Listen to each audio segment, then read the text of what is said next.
पापियों को पाप से है तारती। ये अमर ग्रंथ ये मुक्ति पंथ ये पंचम वेद निराला नवजोत जगाने वाला। अमर ग्रंथ ये मुक्ति पंथ ये पंचम वेद निराला नवजोत जगाने वाला। हरि नाम यही हरि ध्यान यही हरि नाम यही हरि ध्यान यही हरि नाम यही हरि ध्यान यही हरि नाम यही हरि ध्यान यही। जग के मंगल की आरती पापियों को पाप से है तारती। श्री भागवत भगवान की है आरती प्राणियों को पाप से है तारती।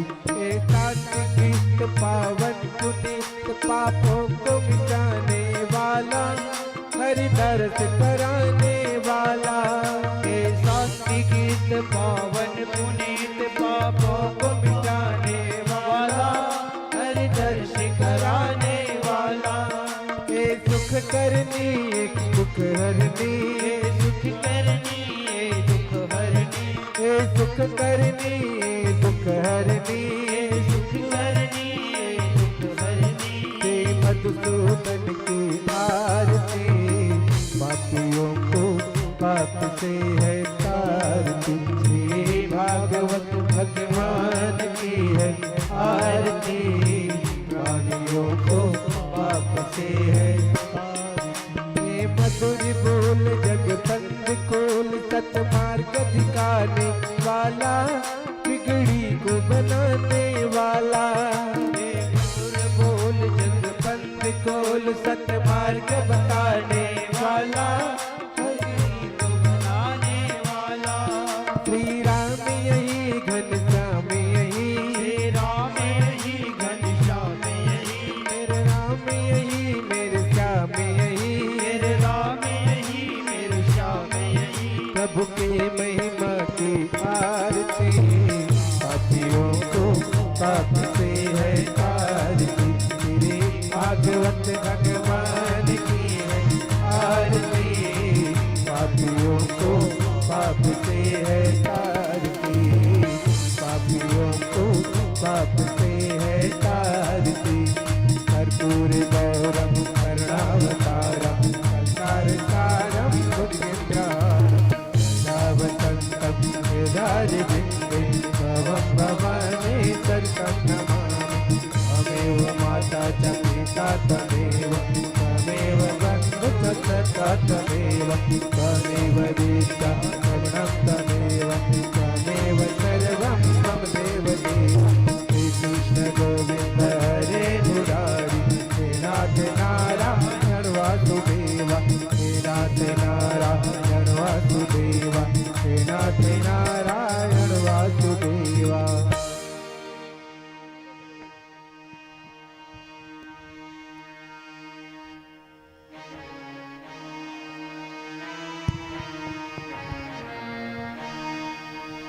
हेलो जल से आचमन करेंगे। जलेन शीतलीकरणं पुष्पे देवादिवंदनम आरोग्यार्थे आत्माभिवंदनम। हाथ में अक्षत पुष्प लेंगे पुष्पांजलि।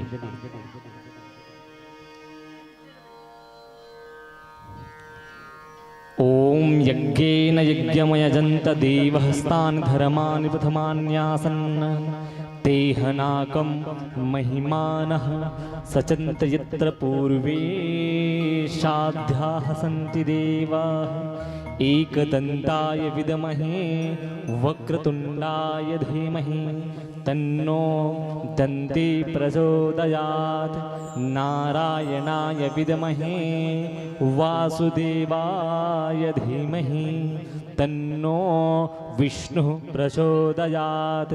तत्पुरुषाय विद्महे महादेवाय धीमहि तन्नो शिवः प्रचोदयात्।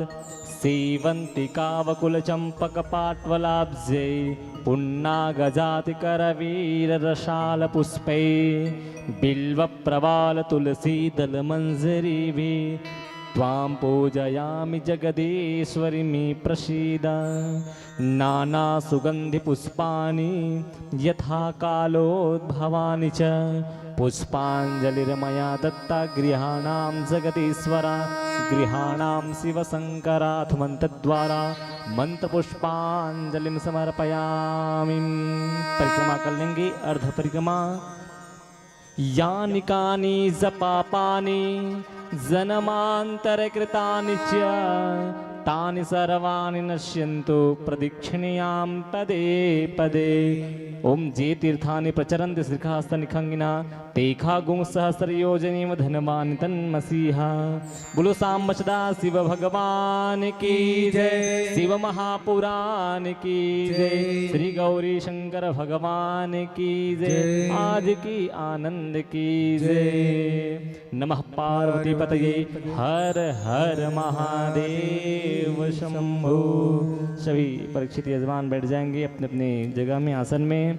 और समस्त ग्रामवासी भक्तगण आप सबको सूचना, पूज्य महाराज जी का आगमन व्यासपीठ में हो चुका है। आप भी अपने समस्त कार्यों से निवृत्त होकर के जल्दी से जल्दी भगवान सांब सदाशिव जी के कथामृत का रसस्वादन करने के लिए इस पावन प्रांगण में पहुंचिएगा। जय श्री कृष्ण, जय श्री राधे।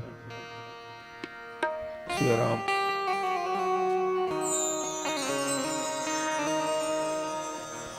स्वस्ति श्री गणेशाय नमः। श्री सरस्वती नमः। श्री गुरुचरण कमलेभ्यो नमः।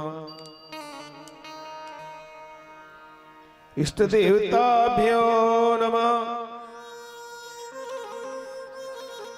कुल देवताभ्यो नमः। ग्राम देवताभ्यो नमः। सर्वेभ्यो देवेभ्यो नमः। सर्वेभ्यो ब्राह्मणेभ्यो नमः।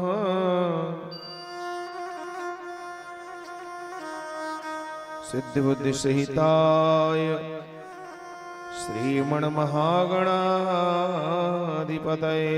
नमः। वक्रतुंड महाकाय सूर्यकोटि समप्रभ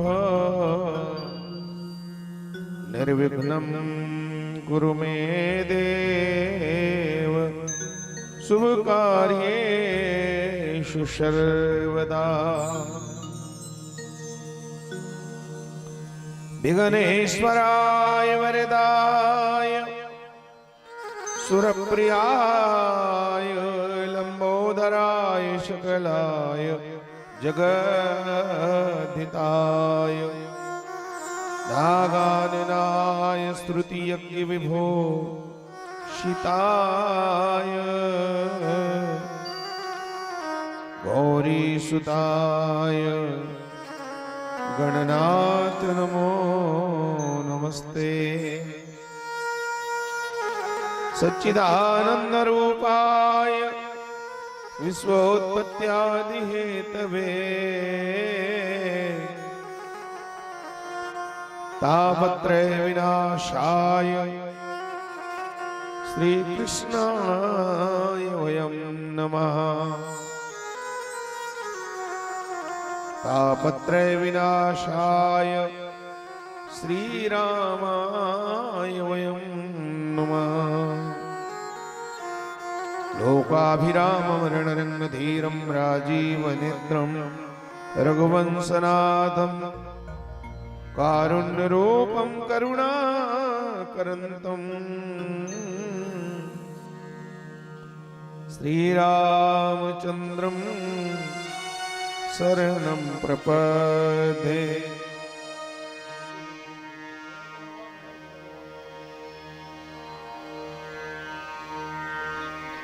शानन्दमानन्दवने वसन्तं आनन्दकन्दं प्रदपापवृन्दं वाराणसीनाथं नाथनाथं श्री विश्वनाथं शरणं प्रपद्ये। मनोजवं मारुततुल्यवेगं जितेन्द्रियं बुद्धिमतां वरिष्ठं वातात्मजं मानरयोधमुख्यं श्रीरामदूतं शरणं प्रपद्ये। शरणागत दीनार्थ परित्राणपरायणे सर्वस्यातिर्हरे देवी नारायणी नमोस्तुते। सर्वमंगलमांगल्ये शिवे सर्वार्थसाधिके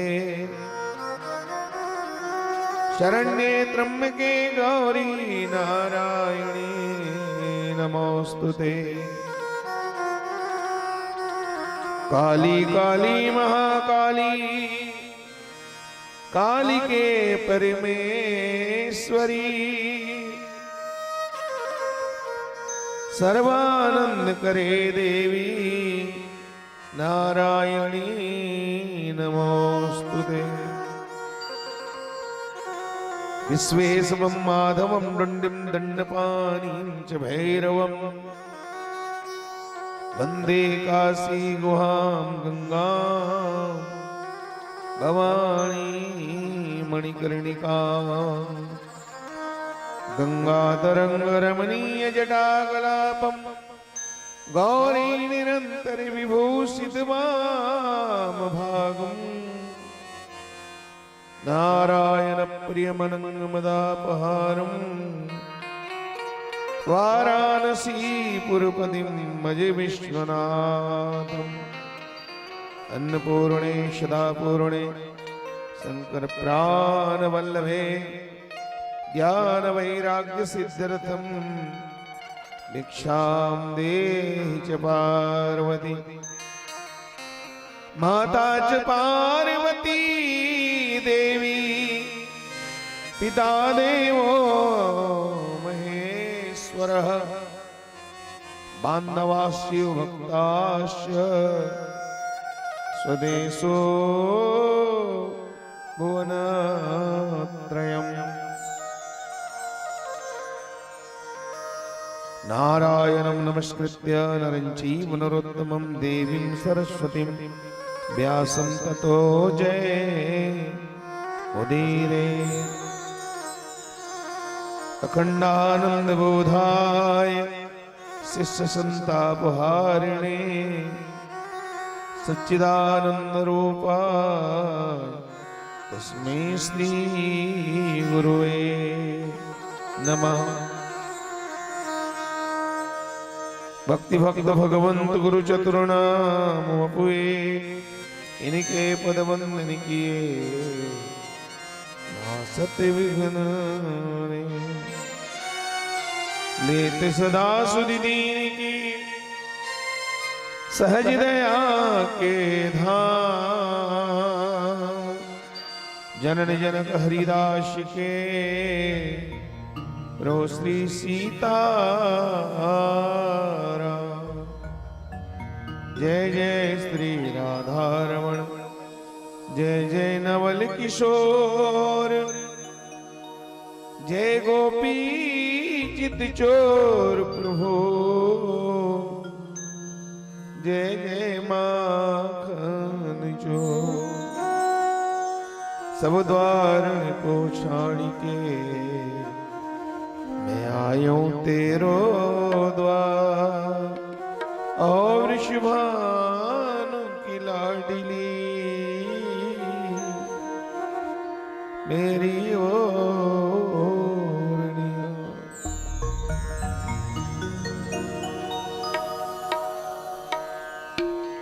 श्री हरिये नमः। मैं तो जपूं सदा तेरो नाम दयालु दया करो। मैं तो जपूं सदा तेरो नाम दयालु दया करो। मैं तो जपूं सदा तेरो नाम दयालु दया करो।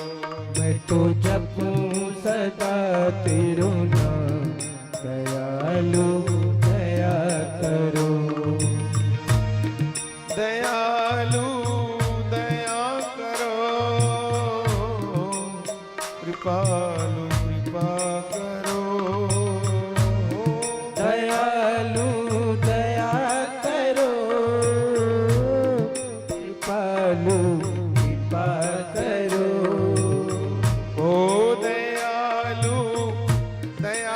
करो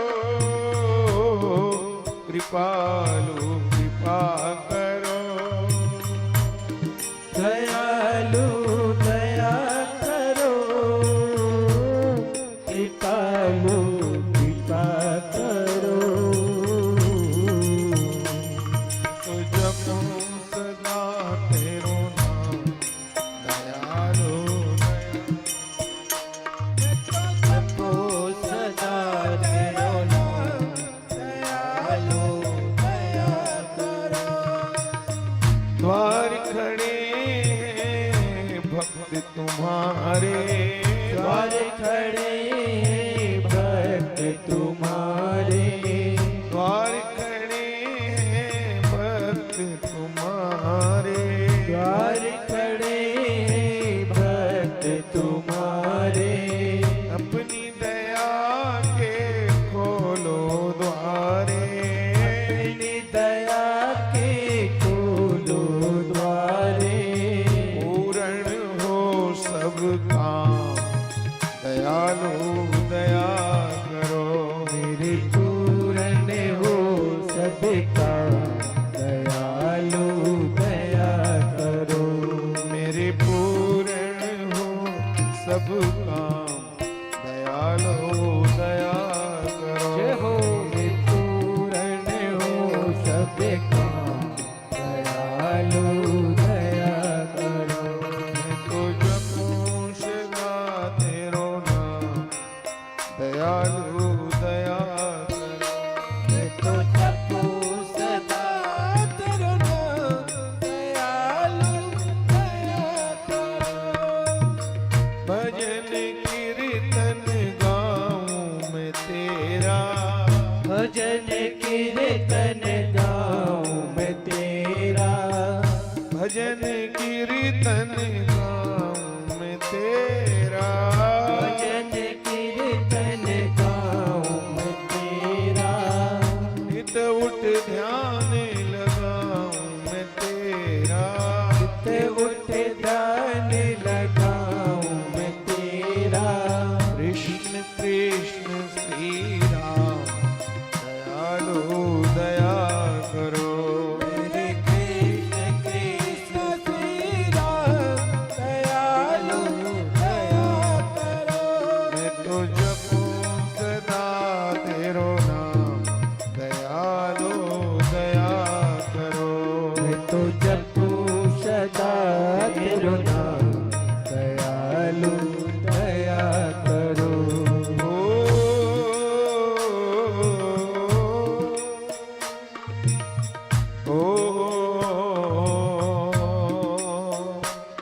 हरि ओम साधु शक्ति की संगति देना साधु संत की संगति देना साधु शक्ति की संगति देना साधु संत की संगति देना अपने नाम की रंगति देना अपने नाम की रंगत देना दास बना लो घनश्याम दयालु दया करो मुझे दास बना लो घनश्याम दयालु दया करो मैं तो जपू सदा तेरो नाम दयालु दया करो मैं तो जपू सदा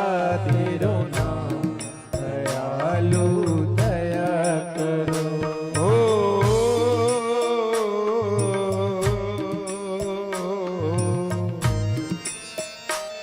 हरि ओम हरि ओम हरि ओम हरि ओम हरि ओम हरि ओम हरि ओम हरि ओम ओ मेरे मन की ज्योति जला दो मेरे मन की ज्योति जला दो मेरे मन की ज्योति जला दो मेरे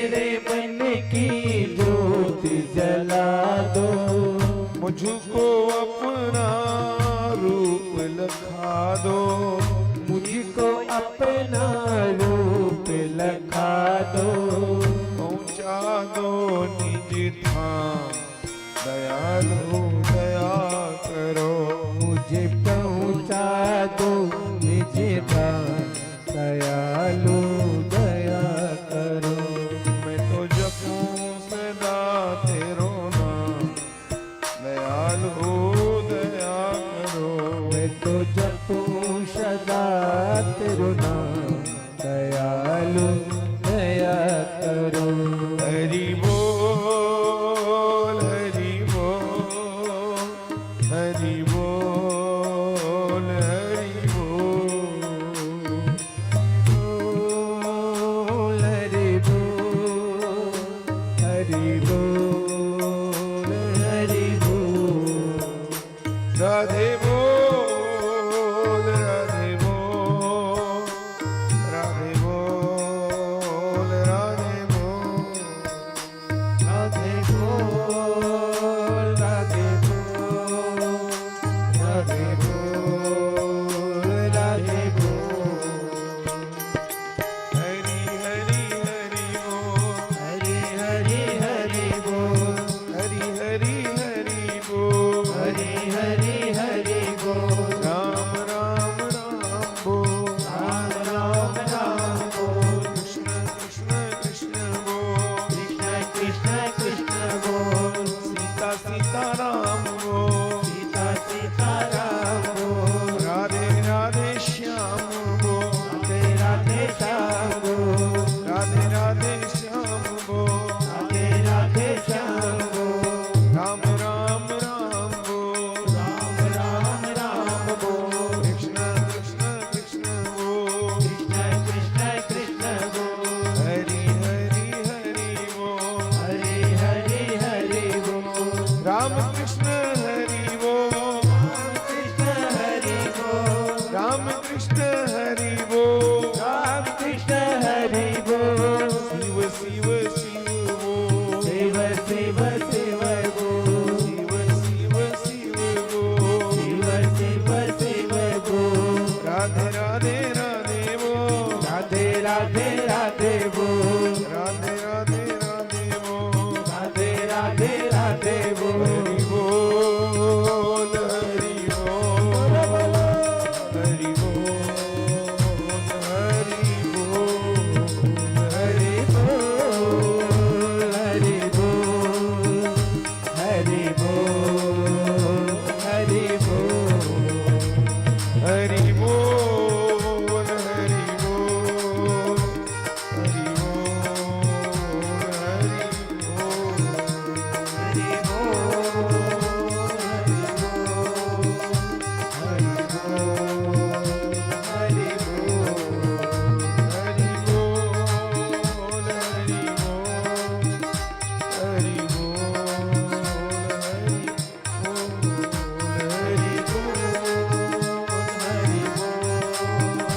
हरि बोल हरि प्रेम से बोलो राम कृष्ण भगवान की जय। श्री लक्ष्मी नारायण भगवान की जय। श्री उमा महेश्वर भगवान की जय। श्री शिव महापुराण की जय। व्यासदेव सुखदेव भगवान की जय। पूज्य सद्गुरुदेव भगवान की जय। अपने अपने गुरु गोविंद माता पिता की जय। पूज्य मामा जी महाराज की जय। श्री बक्सर बिहारी सरकार की जय। श्री सीताराम विवाह महोत्सव की जय। श्री सुभाष नगर पावन धाम की जय। संत समाज की जय। मातृशक्ति की जय।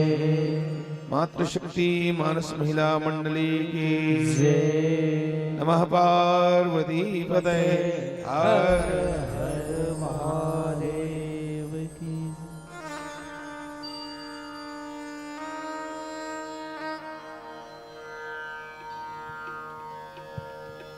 परम मंगल में भगवान भूत भावन पतित पावन अनाथों के नाथ जगन्नाथ बाबा विश्वनाथ श्री बोढ़ेश्वर महादेव की वांग्मय प्रतिस्वरूपा शिव स्वरूप श्रीमद शिव महापुराण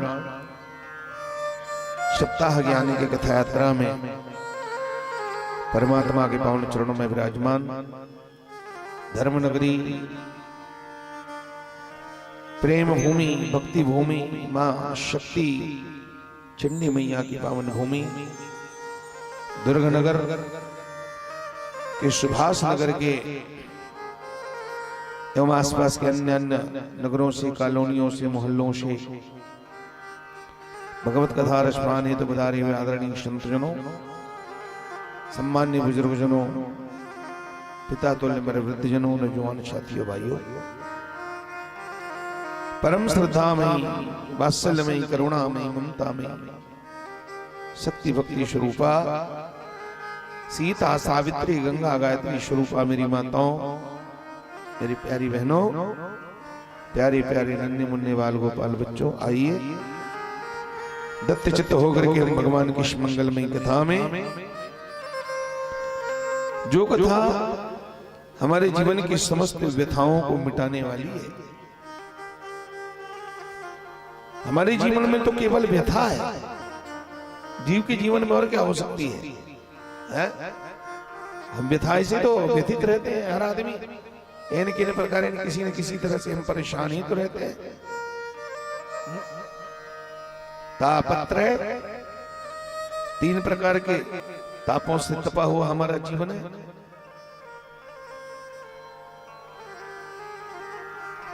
तो उसको मिटाने की औषधि है भगवान की कथा।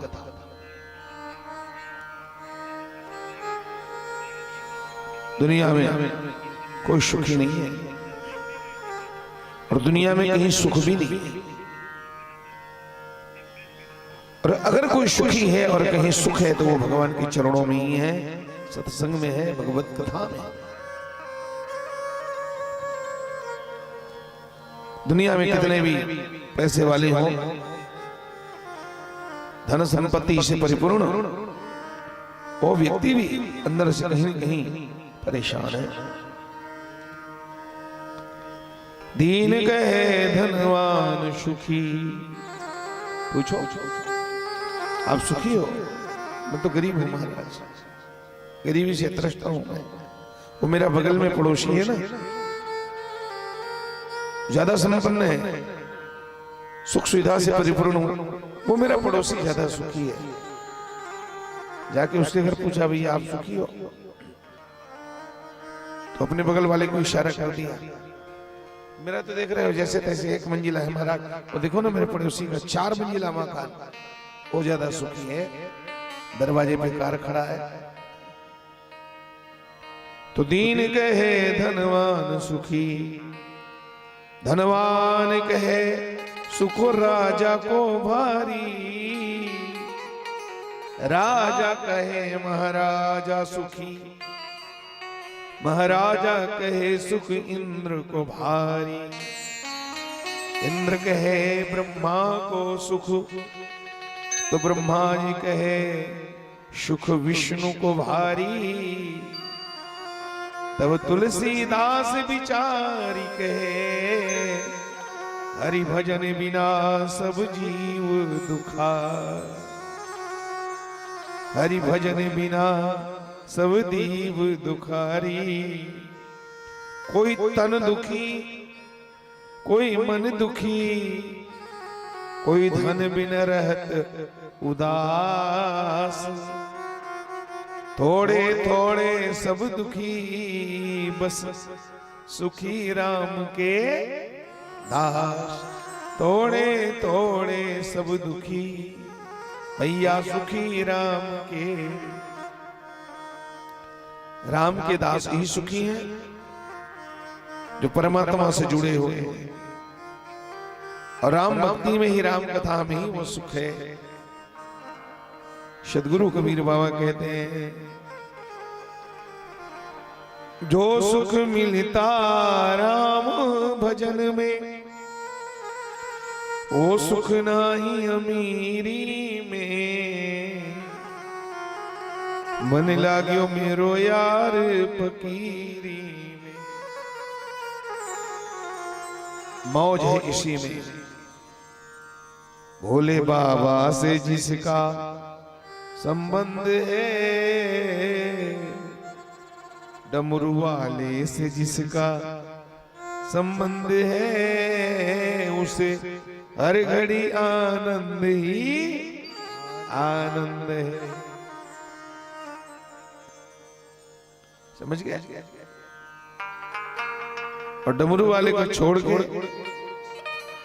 दुनियादारी से तुम अपना नाता रिश्ता फैलाओगे तो वहां आनंद नहीं है, वहां तो टेंशन ही टेंशन है, टेंशन ही टेंशन।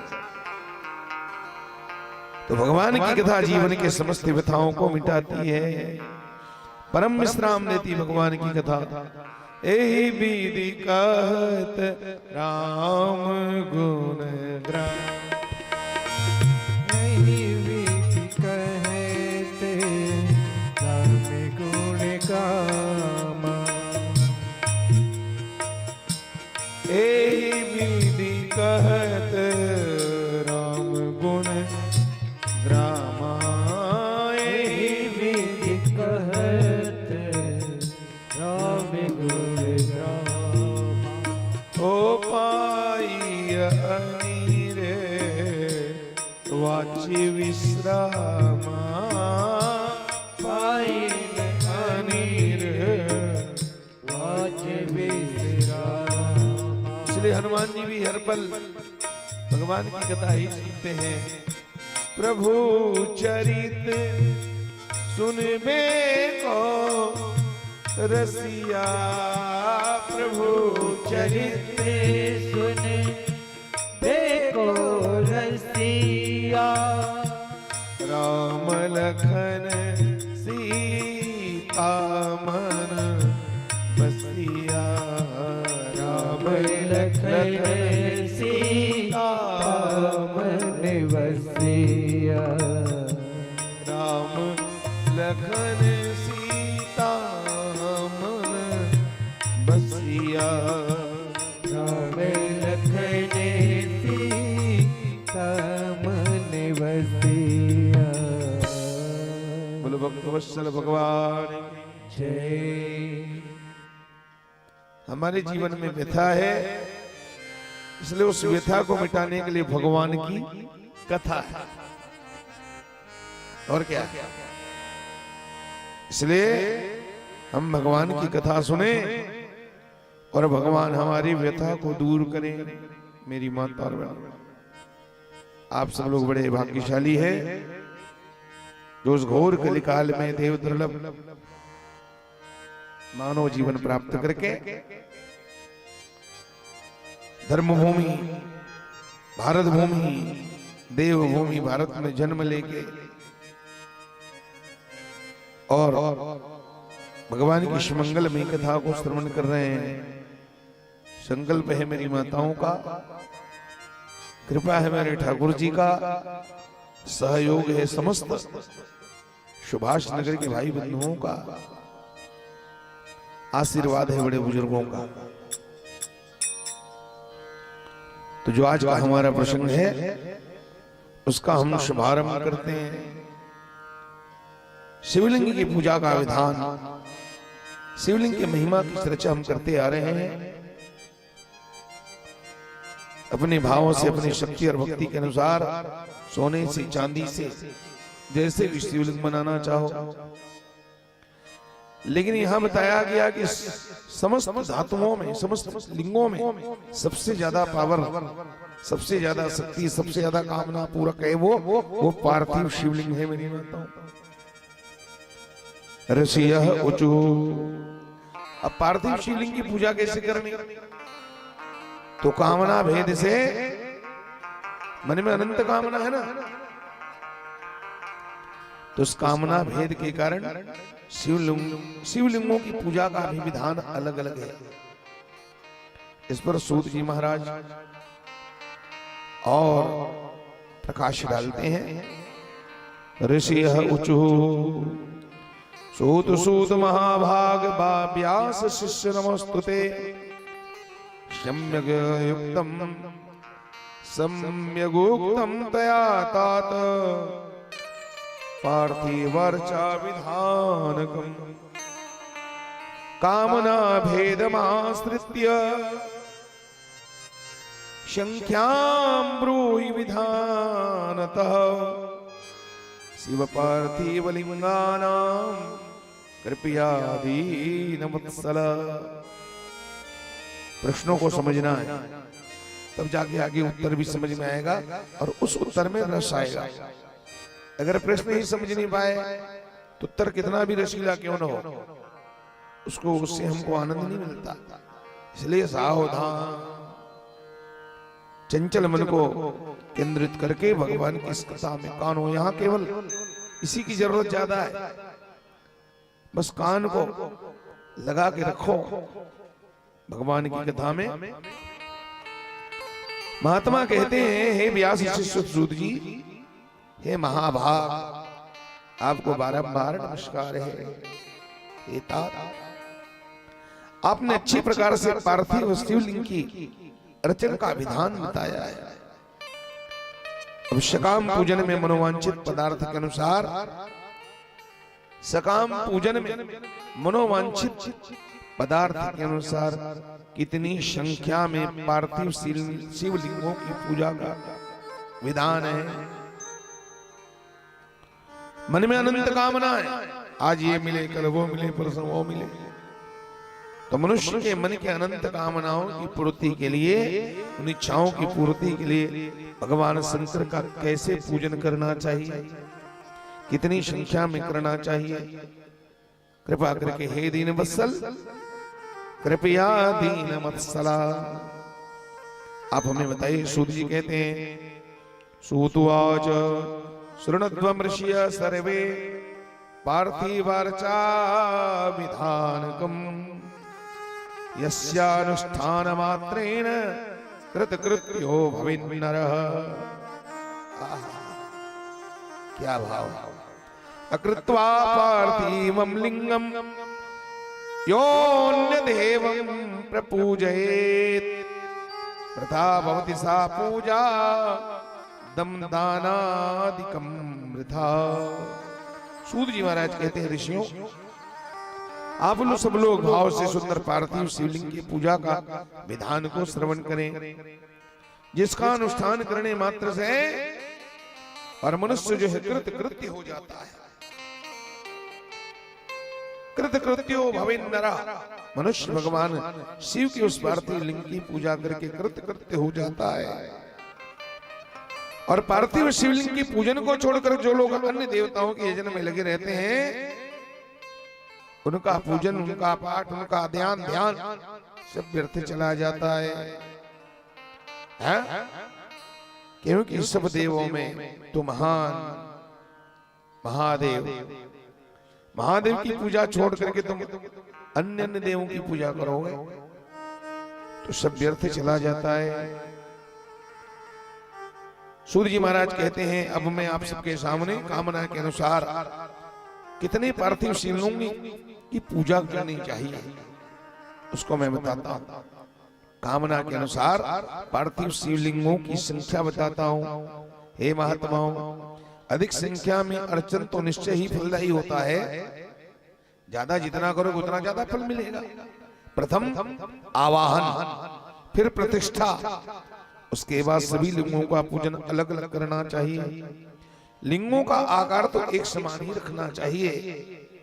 कहते हैं, विद्यार्थी पुरुष वृत्या सहस्रमीत पार्थिवम पूजिए शिवलिंगम ही निश्चयात् तत् फलप्रदम।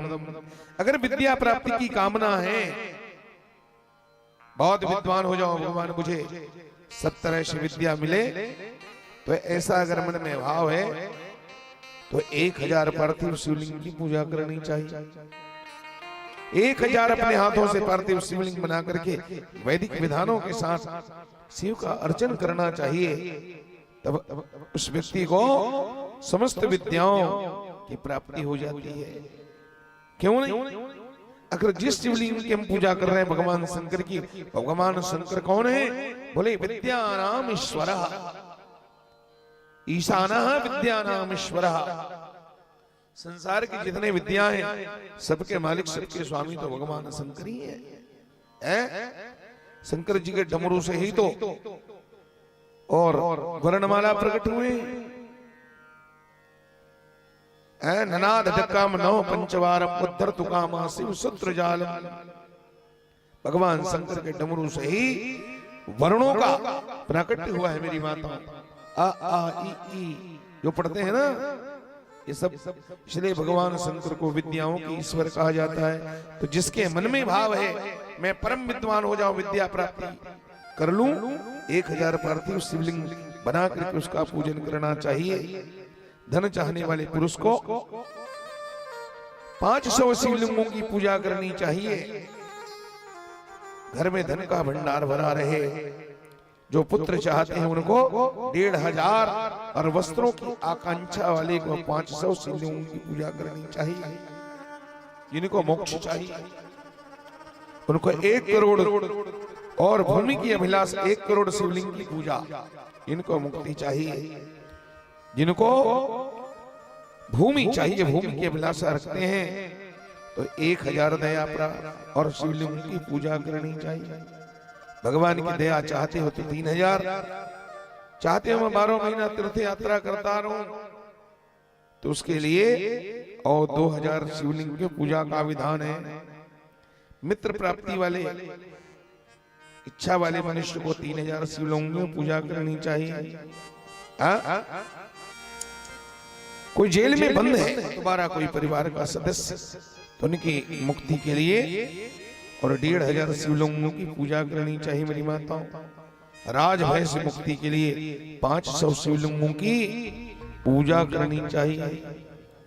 चोर आदि संकट से बचने के लिए 200 और डाकनी शाकनी भूत प्रेत ये जो समस्या है इनके भय से अगर मुक्त होना चाहते हैं तो 500 पार्थिव शिवलिंगों की पूजा का विधान है। दरिद्रता से छुटकारा के लिए 5000 और समस्त मनोकामनाओं की पूर्ति के लिए, तुम्हारे मन के अनंत कामनाओं की पूर्ति के लिए 10,000 पार्थिव शिवलिंगों के पूजन करना चाहिए। बोलो भक्त वत्सल भगवान की जय। और कलयुग में शिवलिंग की पूजा ही सार है ना। ये मनगढ़ंत कोई बात नहीं है, कोई अंधविश्वास नहीं है, झूठी परंपरा नहीं है। जो हम भगवान की पूजा करते हैं, देव प्रतिमा का जो पूजन करते हैं, लोग इसको अंधविश्वास कहते हैं। पत्थर पूजे, पान पूजे, हरि मिले। वाह क्या बात। ये कहना बिल्कुल गलत है। हमारे पास ये प्रमाण है, वेद वाणी है और वेद अपौरुषीय है। वेद का निर्माण किसी ने किया नहीं। किसी की बात झूठ हो सकती है, असत्य हो सकता है, लेकिन वेदों में जो प्रमाण है वो कभी असत्य होने वाले नहीं है। वेद पुराणों की बात कभी असत्य नहीं हो सकती। हर ही पाप कह वेद पुराण। वेद पुराण कह रहे हैं हर ही पाप, गंगा पापों को हरती है, साधारण बात नहीं। तो ऐसे ही शिव पुराण में ये विद्वेश्वर संहिता में एक श्लोक है सज्जनों, कृते ध्यान ज्ञानम सिद्धस्त्रेतायाम तपस्या तथा द्वापरे यजना ज्ञानम प्रतिमा पूजया कलो। यही श्लोक है। सतयुग में लोग ज्ञानी होते थे, एक नहीं, ज्ञान के द्वारा उस परमात्मा को जानने का प्रयास करते थे। त्रेतायाम तपसा, त्रेता में तपस्या करते हैं। द्वापरे यज्ञानाम, द्वापर में यज्ञ होते थे। और प्रतिमा पूजिया कलो, कलयुग में तपस्या नहीं कर सकते आप। कलयुग में ज्ञान की चर्चा आप नहीं कर सकते, इतना ज्ञानी नहीं है आप। है कि नहीं? ज्ञान के द्वारा, ध्यान के द्वारा, तप के द्वारा, योग के द्वारा। कलयुग में बहुत कठिन है ये सब काम। इसी को तो गोस्वामी जी ने अपने शब्दों में मानस में कहा। क्या कहा? भागवत में आता है, कृते यद्वायतो विष्णु त्रेतायाम यजतो मखी द्वापरे हरिचर्यायाम, द्वापरे परिचर्यायाम कलौ त्वत् हरि कीर्तना। ये भागवत का श्लोक है। गोस्वामी जी महाराज लिखते हैं, सतयुग सब जोगी विज्ञानी, सतयुग सबे योगी विज्ञानी। ओ सतयुग सब योगी विज्ञानी, सतयुग सबे योगी विज्ञानी। सब लोग ज्ञानी विज्ञानी थे। ज्ञान के द्वारा परमात्मा को कर हरि ध्यान, करहि भव प्राणी, कर हरि ध्यान, करहि भव प्राणी। त्रेता में त्रेता विविध यज्ञ नर करहि, त्रेता यज्ञ नर करे। बड़े बड़े यज्ञ होते थे, वाजपेयी यज्ञ, राजसू यज्ञ, अश्वमेध यज्ञ, ये त्रेता में। कलयुग में इसका विधान मना है। कलयुग में आप अश्वमेध यज्ञ नहीं कर सकते थे। ओ त्रेता विविध यज्ञ नर करहि, त्रेता विविध यज्ञ नर करहि, प्रभु ही समर्पी कर्म भव तरहि, प्रभु ही समर्पित कर तरहि। द्वापर में द्वापर करी रघुपति पद पूजा, द्वापर करी रघुपति पद पूजा। षोडशोपचार पूजन का विधान द्वापर में। नर भव तरहि उपायन दूजा, नर भव तरहि उपाय। अब आया कलयुग। तो कलयुग में मुक्ति का साधन क्या है? कलयुग केवल नाम आधारा, कलयुग केवल नाम आधारा, कलयुग केवल नाम आधारा, कलयुग केवल नाम आधारा। सुमिरि सुमिरि नर उतरहि पारा, सुमेरे सुमेरे नरे उतरहि पारा। कलयुग केवल, ये चौपाई तो आपको मालूम है। इसी टाइप का एक चौपाई और है, ध्यान रखना, भूलना मत हिंदी मन में। कलयुग में दो आधार हैं, एक नाम और एक राम की कथा। एक राम जी का नाम और एक राम जी की कथा, भगवान की कथा। कथा श्रवण का युग है मेरी माताओं का। अलग अलग मौसम के अलग अलग कपड़े होते हैं ना, ठीक इसी तरह एक कलयुग का मौसम है। यहाँ तपस्या नहीं हो सकती, यहाँ ज्ञान विज्ञान की बातें नहीं होती, यहाँ उपवास नहीं हो सकता, यहाँ बड़े बड़े यज्ञ अपन नहीं कर सकते। क्या करना है? यहाँ केवल सत्संग करना है, कथा सुनना है। कल युग केवल नाम धारण है। तो हमने बोल दिया, हम जान गए कि नाम धारा एक आधार हो रहे क्या। अगर किसी के मुख में प्रॉब्लम आ जाए, कोई कहीं लकवा हो गया, बोल ही नहीं सकता, वो गूंगा है, तो उसका तो फिर उद्धार ही नहीं होगा। वो तो गूंगा है ना, कोंधा है, कैसे नाम लेगा वो। तो उसके लिए फिर बताया एक दूसरा माध्यम और है। क्या? भगवान की कथा कानों से। नाम तो है ही है। कल युग सम नहीं आन युग, जो नर करे विश्वास।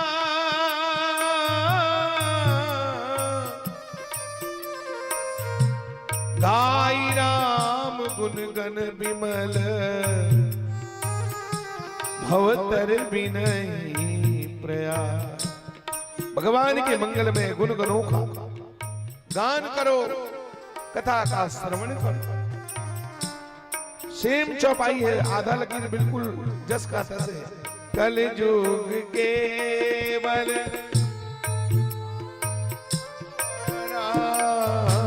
कल युग केवल हरि गुण गा।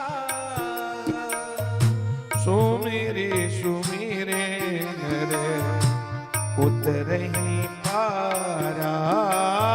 सुमिरे सुमिरे नर उतरहि पारा। ये तो माध्यम है। अब दूसरा क्या है, सुनो। कल युग केवल हरि गुण गा। कल युग केवल हरि गुण गा। भगवान के गुण गणों का गान करो, कथा श्रवण पान करो, कथा सुनो। कल युग केवल हरि गुण गा। कल युग केवल हरि गुण गा। ओ गावत नर भो पावहि था। गावत नर भो पावहि था। भगवान की कथा सुनो, भगवान का नाम जपो और भगवान भोलेनाथ के उस पार्थिव शिवलिंग की पूजा करो। सज्जनों, कलौ लिंगार्चनम श्रेष्ठम यथा लोके प्रदृश्यते तथा अन्यन्यास्ति शास्त्रा नामे सिद्धांत निश्चयः। ये देखो दूसरा प्रमाण है। एक और सारे दान, विचित्र विचित्र विविध अनेक अनेक प्रकार के व्रत, चारों धाम की तीर्थ यात्रा, नियम और यज्ञ है, ये सब एक किनारे में कर दो और एक तरफ भगवान शिव के लिंग की पूजन। तो शिवलिंग की पूजन के बराबर उसकी क्षमता दुनिया में कोई कर ही नहीं सकते। तुम्हारा दान उसकी बराबरी नहीं कर सकता, ध्यान उतने बराबर नहीं कर सकते, चारों धाम की यात्रा उनकी बराबर नहीं कर सकता जितना पुण्य भगवान शिव के लिंग की पूजन का है। ये है प्रमाण, लिंगार्चन। इसलिए तो निवेदन कर रहा हूं मैं, क्या बेल पत्र गंगा जल चढ़ाते रहो।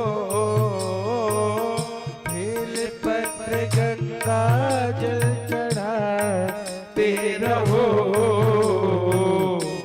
बाबा की ज्योति जगाते रहो।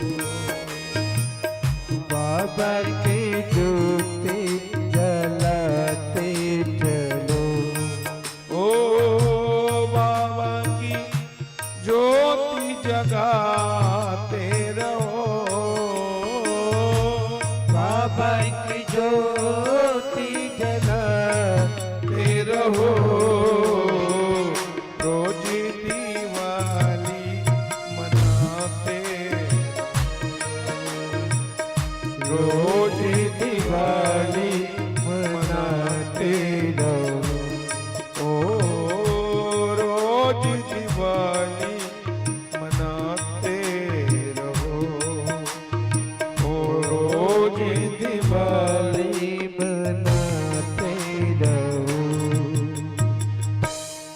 बोलो भक्त वत्सल भगवान की जय। कल निवेदन कर दिया था हरिर्ब्रह्मादियो देवा मुनियो यक्ष राक्षसा गंधर्वाश्चारणा सिद्धा दैत्या दानवस्तथा नागा शेष प्रभृतयो गरुडाद्या खगास्तथा सप्रजापतिश्चान्ये मनवः किन्नरा नरा।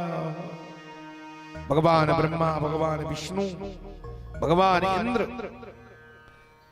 33 कोटि देवता, बड़े बड़े मुनिगण, यक्ष राक्षस गंधर्व चारण सिद्धजन, दैत्य दानव शेष नाग और जितने भी नागों के समूह हैं, गरुड़ आदि जितने पक्षी हैं, प्रजापति, मनु, किन्नर और मनुष्य, अर्थ सिद्धि प्रदान करने वाले शिवलिंग की पूजा संसार में सबने किया है और सबने उसकी पूजा करके सज्जनों अपनी कामनाओं को सबने प्राप्त कर लिया है। हाँ, भगवान का सुंदर भाव से पूजन करना चाहिए मेरी माताओं। उसके बाद भगवान के साथ साथ सर्वभौ, रुद्र, उग्र, भीम, ईश्वर, महादेव, पशुपति, ये सब भगवान के नाम हैं। इन नामों की भी अर्चना करनी चाहिए चंदन से, अक्षते, बेलपत्र से। ऐसे भगवान शंकर की पूजा करें। ईशान, नंदी, चंड, महाकाल, भृंगी, वृष, स्कंद, कप्रदीश्वर, सोम तथा शुक्र, ये सब भगवान शिव के परिवार हैं। इन सब परिवार के सदस्यों की भी भगवान शंकर के साथ साथ पूजन करना चाहिए मेरी माता और बहनों। ये सब निदान है। तो कहते हैं भगवान शंकर का पूजन हमेशा उत्तर मुख होकर ही करना चाहिए। उत्तराभिमुख होकर के ही, दक्षिण की तरफ पीठ है ना, दक्षिण की तरफ पीठ हो और उत्तर की तरफ मुख करके भगवान शंकर को ही पूजना चाहिए। उत्तर दिशा में, शिवलिंग में उत्तर दिशा में और मुख करके बैठो। हाँ? और भगवान शंकर की पूजा करनी चाहिए। अपना पीठ जो है दक्षिण दिशा की ओर होना चाहिए मेरी माता और बहनों। बिना भस्म के त्रिपुंड लगाए बिना कभी पूजा नहीं करना चाहिए। कोई भी पूजा करते हो, हमारे वैष्णव में परंपरा है ना, कि भगवान को तिलक लगाते, तो हम लोग भी तिलक लगाते हैं। ब्राह्मणों के लिए तो संध्या में सब नियम है कि बिना भस्म लगाए ब्राह्मण संध्या वंदन नहीं कर सकता। तो भगवान का पूजन कर रहे हो तो भस्म का त्रिमुंड लगाना चाहिए, बिना रुद्राक्ष की माला पहने और बिना बेलपत्र के बिना पूजन होना ही नहीं चाहिए। ये नियम है ना। अगर तुम्हारे पास भस्म नहीं है तो जिस स्थान पर तुम पवित्र भूमि की मिट्टी, जैसे तीर्थों की मिट्टी, उसी को माथे पर चंदन लगाना चाहिए। वृंदावन जाते हैं तो वहां से ब्रह्मांड घाट की जो मिट्टी, वृंदावन का कहीं का मिट्टी ले आओ ना, गंगा बालू जिसको बोलते हैं आप, जो तीर्थ भूमि है, सिद्ध भूमि है, जहां संतों ने, बड़े बड़े सिद्धों ने सिद्धि प्राप्त किया है, उस भूमि की मिट्टी को भी मस्तक पे लगाना चाहिए। मालूम है? वैसे मिट्टी खाना दोष है, लगा तो सकते हो, भस्म नहीं है, चंदन नहीं है, उसी को, क्योंकि हमारी यह मान्यता है, शास्त्रों में प्रमाण है, चंदन है इस देश की माटी, तपोभूमि हर ग्राम है। ये तो अवतार भूमि है ना, यहाँ की मिट्टी बहुत पवित्र है। हर बाला देवी की प्रतिमा, बच्चा बच्चा राम है। हमारे छत्तीसगढ़ के गांधी, पोरबंदर में, गुजरात में तो गांधी हुए, लेकिन छत्तीसगढ़ में भी तो एक गांधी हुए, जिस गांधी ने इतना आंधी मचाया था। वो गांधी कौन है?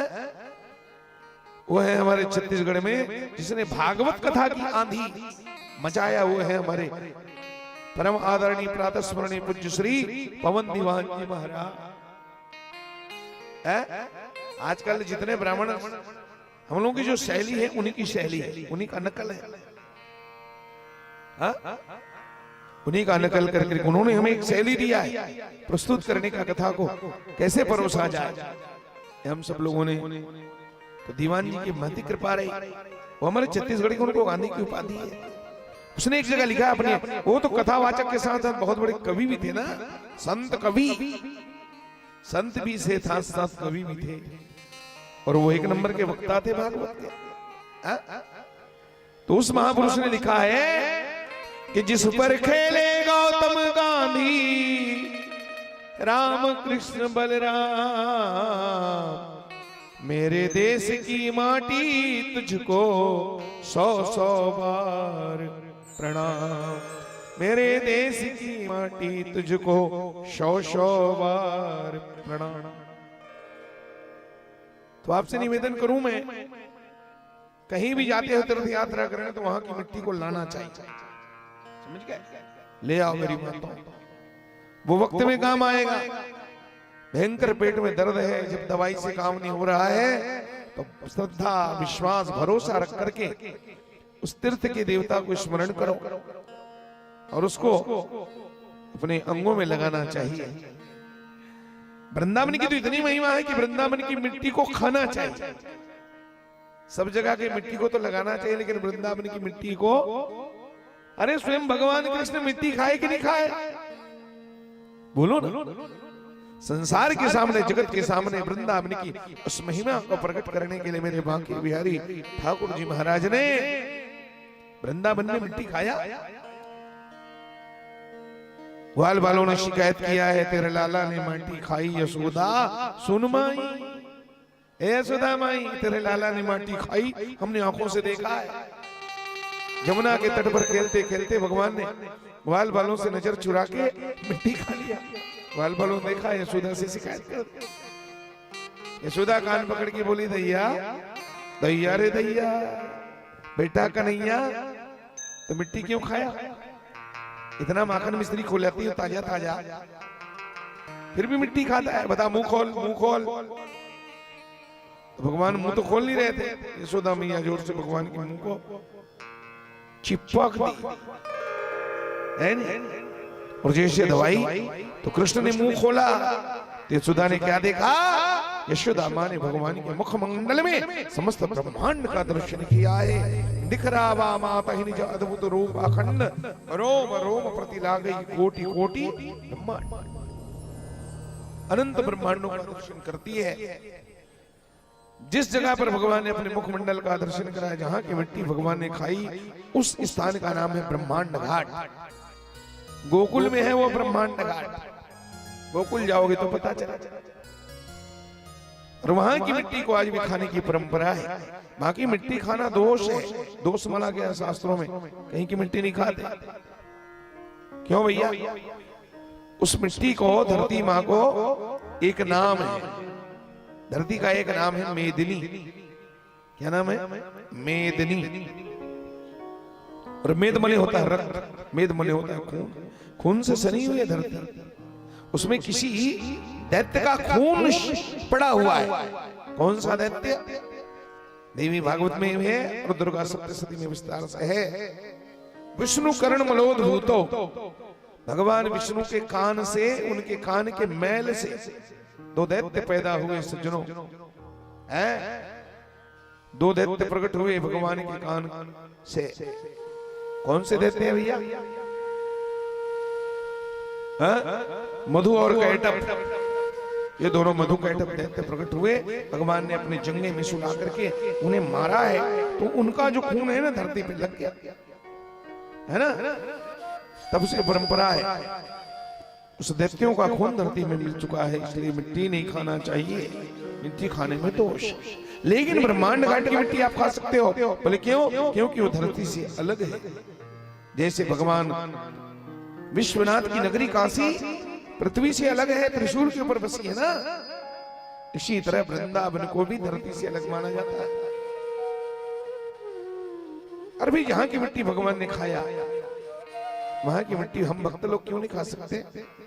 तो जब आप जाते हो ना वृंदावन, तो वो पंडित वहीं पर बगल में मंदिर है, घाट के ऊपर में गए, आप जानते दर्शन करते हैं, तो पंडित लोग वो मिट्टी हमको प्रदान करते हैं। वो मिनी पेड़ा होता है ना, गोल गोल छोटा छोटा, ऐसे ही बना के पूरा पैक करके रखे। 10-10 रुपया दो और प्रेम से मिट्टी का प्रसाद लो, घर में आके खाओ।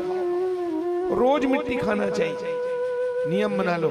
हमारे मलुक पीठाधीश्वर पूज्यपाद श्री राजेंद्र दास बाबा संतों में जो अग्रगण्य है, विद्वानों में जो अग्रगण्य है, ऐसे महापुरुष की वाणी है कि 3 नियम बना लो रोज।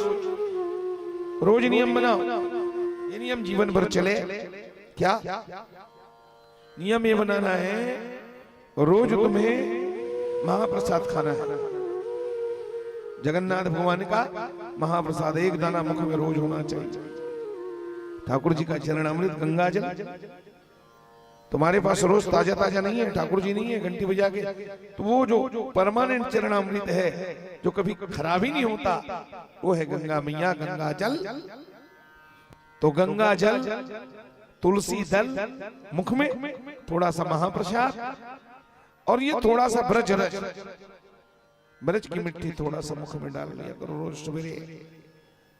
अगर बाद में कुछ होता है हमारे साथ, मौत कब आएगी किसी को तो पता नहीं है ना, तो फिर तुम्हारे अलग से पान प्रसाद खाने की जरूरत ही नहीं है, न किसी को तुमको पान प्रसाद खिलाने की जरूरत भी नहीं, तुम तो पहले ही खा के तैयार हो। मौत का क्या भरोसा है? पान प्रसाद रोज खाया करो ना। मौत कब आ जाए, कहां आ जाए, कोई ठिकाना नहीं है। इसलिए सुबह से गंगा जल स्नान किए, भगवान की सेवा किए, चरणामृत लिए, अकाल मृत्यु हरणम सर्व व्याधि विनाश। भगवान के चरणों का चरणामृत चरणोदक जो है अकाल मौत को टालने वाला होता है। तो मेरी माता और बहनों, ये नियम बनाओ, घर में महाप्रसाद रखो, 1 दाना महाप्रसाद मुख में डाले, तुलसी पत्र मुख में डाले, परमानेंट गंगा जल है घर में, 1 बूंद डाल करके उसको कटोरी में अलग से निकाल के पी लिए, और वही ब्रज की मिट्टी। तो आपके पास नहीं होगा मुझे पता है, क्योंकि इसकी महिमा आप जानते नहीं थे। हमारे घर तो एक भयंकर बड़ा गैलन है 50 लीटर वाला, उसी गैलन में मिट्टी को भर दिया गया। जो आता है ना जरकिन प्लास्टिक का, तो 50 लीटर गंगा जल उसमें आता है, या 20 लीटर आते हैं तो उसमें पूरा भरा हुआ है। और जो जानकार लोग हैं, जो भावुक भक्त लोग हैं, जिनको हम जानते हैं, उनके मुख में हम वो डाल देते हैं। तो भगवान शंकर की जब हम पूजा करते हैं तो भस्म विभूति माथे पर लगाना चाहिए। और भस्म लगाओ मेरी माता और बहनों, वो भस्म दुकान में मिलता है, जहाँ पूजा पाठ की दुकान होते हैं ना, उनसे कहना भैया थोड़ा भस्म का पैकेट तो देना। और बिना भस्म के भगवान शंकर की पूजा नहीं होती। 5-10 रुपए का मिलता है, इतना उसमें सुगंध रहता है। अरे जो सुना जाता है ना कि महाकालेश्वर भगवान को रोज ताजा ताजा चीता का भस्म चढ़ता है कि नहीं? चीता का वो भस्म तो चढ़ता है भगवान शंकर को रोज, अपनी आंखों से लाइव देखते हो टीवी में, लेकिन वो चीता का भस्म नहीं है। ये अपवाद है, ये गलत प्रकार से दुष्प्रचार है। देवादिदेव महादेव और चीता का ताजा ताजा भस्म। अब वो चीता जो जल रहा है पता नहीं वो किसी शराबी का है कि कबाबी का है? दरहा मंधा का वो चीता जल रहा है, उसको लाके भगवान को चढ़ाएंगे, ये गलत बात है। वहां भस्म चढ़ता है, लेकिन वो चीता का नहीं है, वो शुद्ध हाथों से बनाया जाता है ब्राह्मणों के द्वारा। और हाथों से जो बनता है वही भस्म भगवान शंकर को चढ़ता है, चिता का भस्म नहीं। हालांकि स्तुति आया है, चिता भस्माले को गरल मसनम दिक्पट धरो। हमने उज्जैन के विद्वान ब्राह्मणों से, पुजारियों से बात किया, भैया क्या है रोज ताजा ताजा चीता का भस्म लाते हो क्या? बोले गलत बात है हमारा। वो चीता जल रहा है रामघाट में उज्जैन में, वो किसका चीता है? चलो कोई साधु महात्मा हो, भजन करने वाला भजनानंदी, उसके चिता का राख हो तो भगवान को शोभा भी दे दे, स्वीकार कर ले। कोई वहां मना मर गया है? जीवन भर चोरी जारी किया,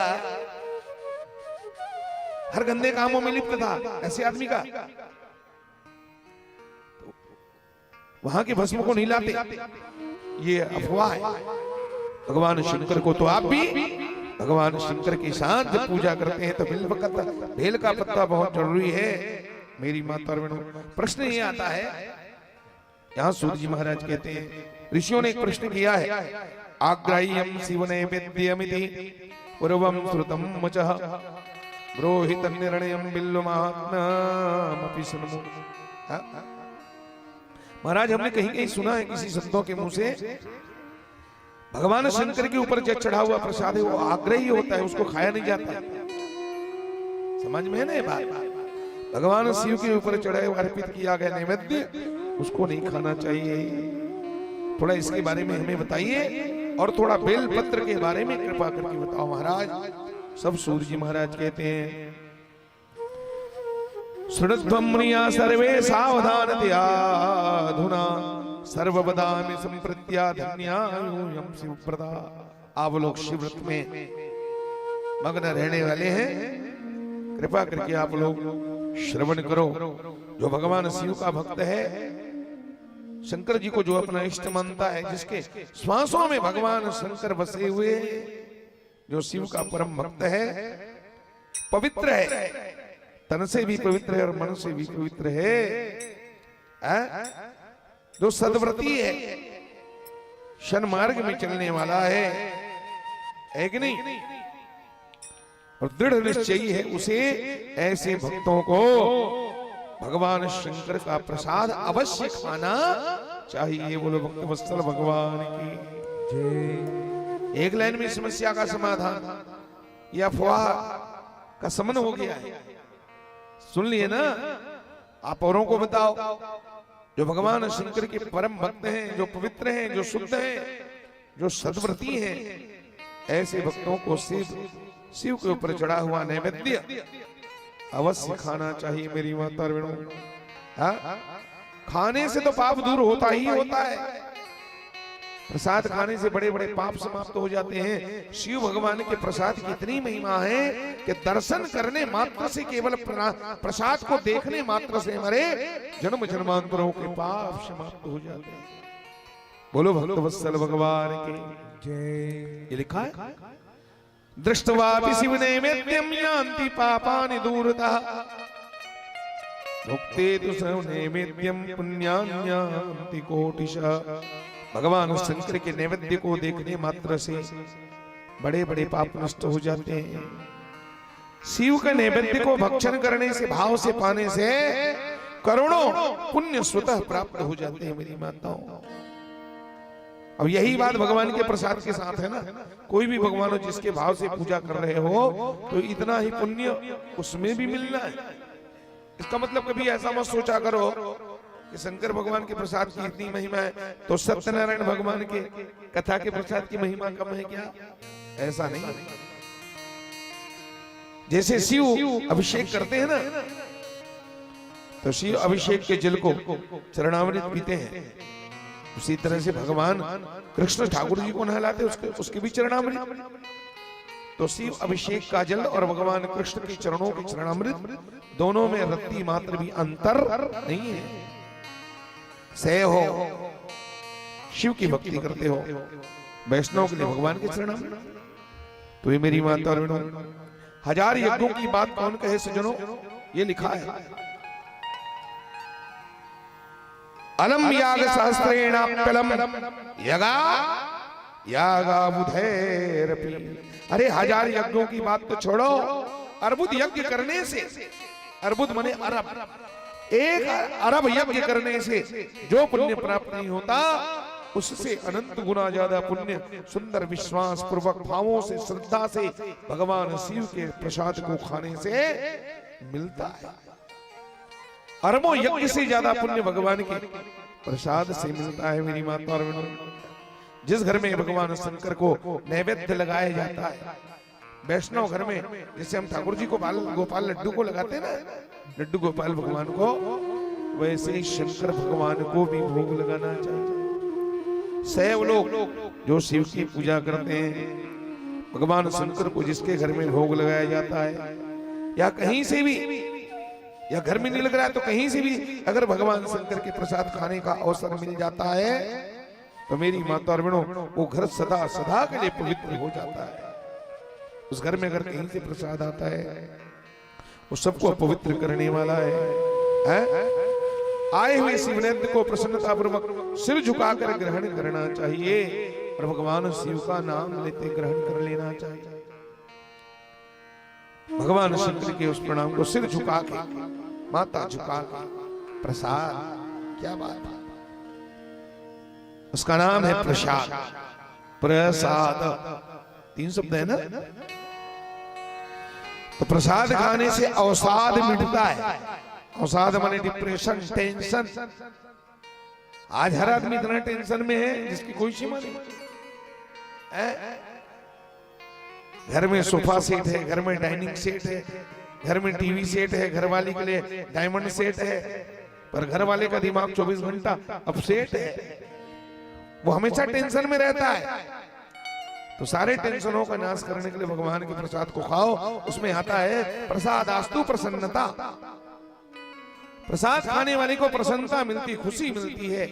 अपने दुख को, अपने टेंशन को मिटा करके सज्जनों तुम भगवान के प्रसाद को भाव से पाओ, तुम्हारा टेंशन ऐसे ही खत्म हो जाएगा।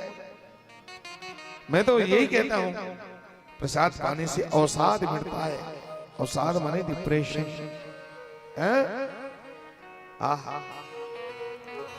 तो चिंता मुक्त हो जाते हैं भगवान के प्रसाद को पा करके।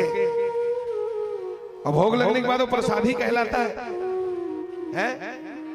हमारे घर में तो भोजन बनता है नहीं, हमारे वैष्णवों के घर में तो भोजन प्रसाद, कईयों के घर में तो खाना बनता है। खाना इतना बेकार।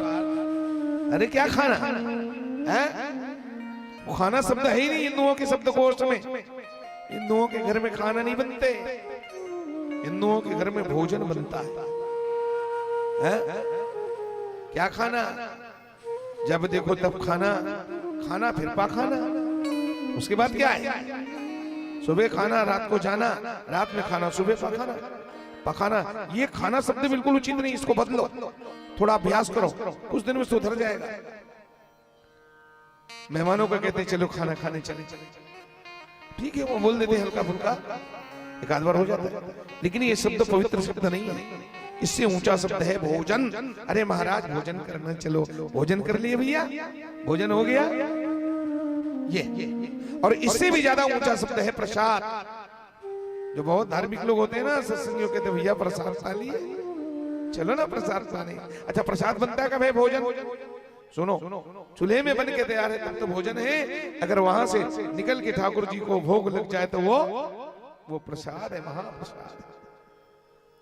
वैष्णवों के संतों के यहाँ उसको महाप्रसाद कहा जाता है। जैसे हम लोग चावल बोलते हैं ना, भात बोलते हैं ना, तो आश्रमों में वैष्णव परंपरा में जब चावल लाएंगे ना, पहले तो रोटी चलाते हैं, तो फुल्का लो, रोटी लो, जो भी बोलेंगे। जब भात आएगा तो भात नहीं बोलते। और जो बहुत शब्द लोग होते हैं वो कहते हैं लो महाप्रसाद, महाप्रसाद, महाप्रसाद। ये महाप्रसाद है। प्रसाद तो है, लेकिन वो ठाकुर जी को जब भोग लगता है तो वो महाप्रसाद बन जाता है और हमारे महासंकट दूर हो जाते हैं। इसलिए प्रसादास्तु प्रसन्नता, प्रसाद उसका नाम है जिसको पा करके आदमी प्रसन्नता को प्राप्त हो जाता है। और प्रसाद कहीं भी हो तो उसके लिए लोग हाथ लंबा कर देते हैं।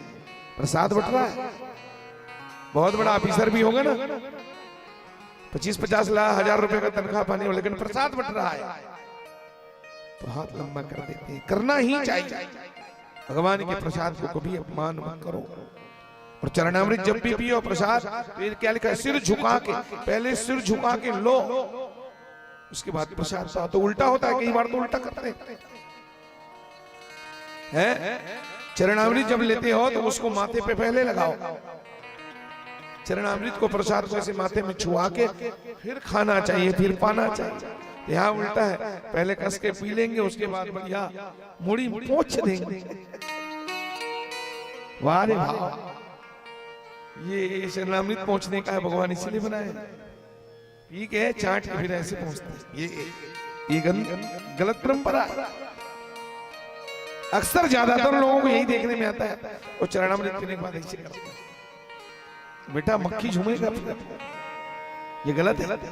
आप आदर कर रहे हो उसका तो उसको थोड़ा पहले कर लो, पहले माथे में चढ़ा लो फिर पियो। तुम पीने के बाद हाथ चाटने के बाद ऊपर चढ़ाते हो तो सब उल्टा है ना। सबके रंग अलग है। कद को जन को ये हाथ में प्रसाद मांगा, कद को ये हाथ में मांगा। अच्छा दोनों एक हाथ में मिल गए तो डबल मांग के कहा जा रहा था। घर बड़देन महाराज, बाबा बड़देन महाराज, डोकरी दाई दे। एक बार में संतुष्ट होना चाहिए प्रसाद। एक जन आदमी का आदत है उसने पर गिराया था, वो जहां जाती ना बिना दूध होना बिना होकर मन नहीं मारे है। ये हाथ में मिल गया था भेड़ा, अब ऐसे वाला ऐसे कर दी फिर देरी हाथ लगा मांग। ये गांव बड़ा जोर से धोखा होगा, समझे? वो आदत बन गया है। दोनों हाथ में प्रसाद ले पूरा घर के नाम से मांगे, डोकरी भाई भर चाहिए, बाबा भर चाहिए, भाई भर चाहिए। तो हुई एक दोना प्रसाद मिली और तो आदत बने इसे लुका दी पिछड़ा। अब ये हाथ ललमई, अब जैसे डेरी हाथ ललमई दाई प्रसाद बांटा था ते थारिक प्रसाद खत्म हो गए। अवे डाल लुका रहनी तेल कुकुर आग धर के भगा गया, दोनों के धर के भगा दोनों तरफ से। तो प्रसाद पेट भरने का चीज नहीं है, प्रसाद नाश्ता नहीं है। अगर एक कणका भी मिल जाए तो तुम पूरे परिवार को उस प्रसाद से तृप्त कर सकते हो। संतोष से ही वहां तृप्ति मिलेगी।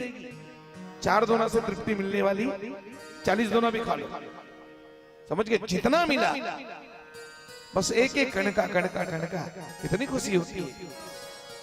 और प्रसाद बांटना चाहिए।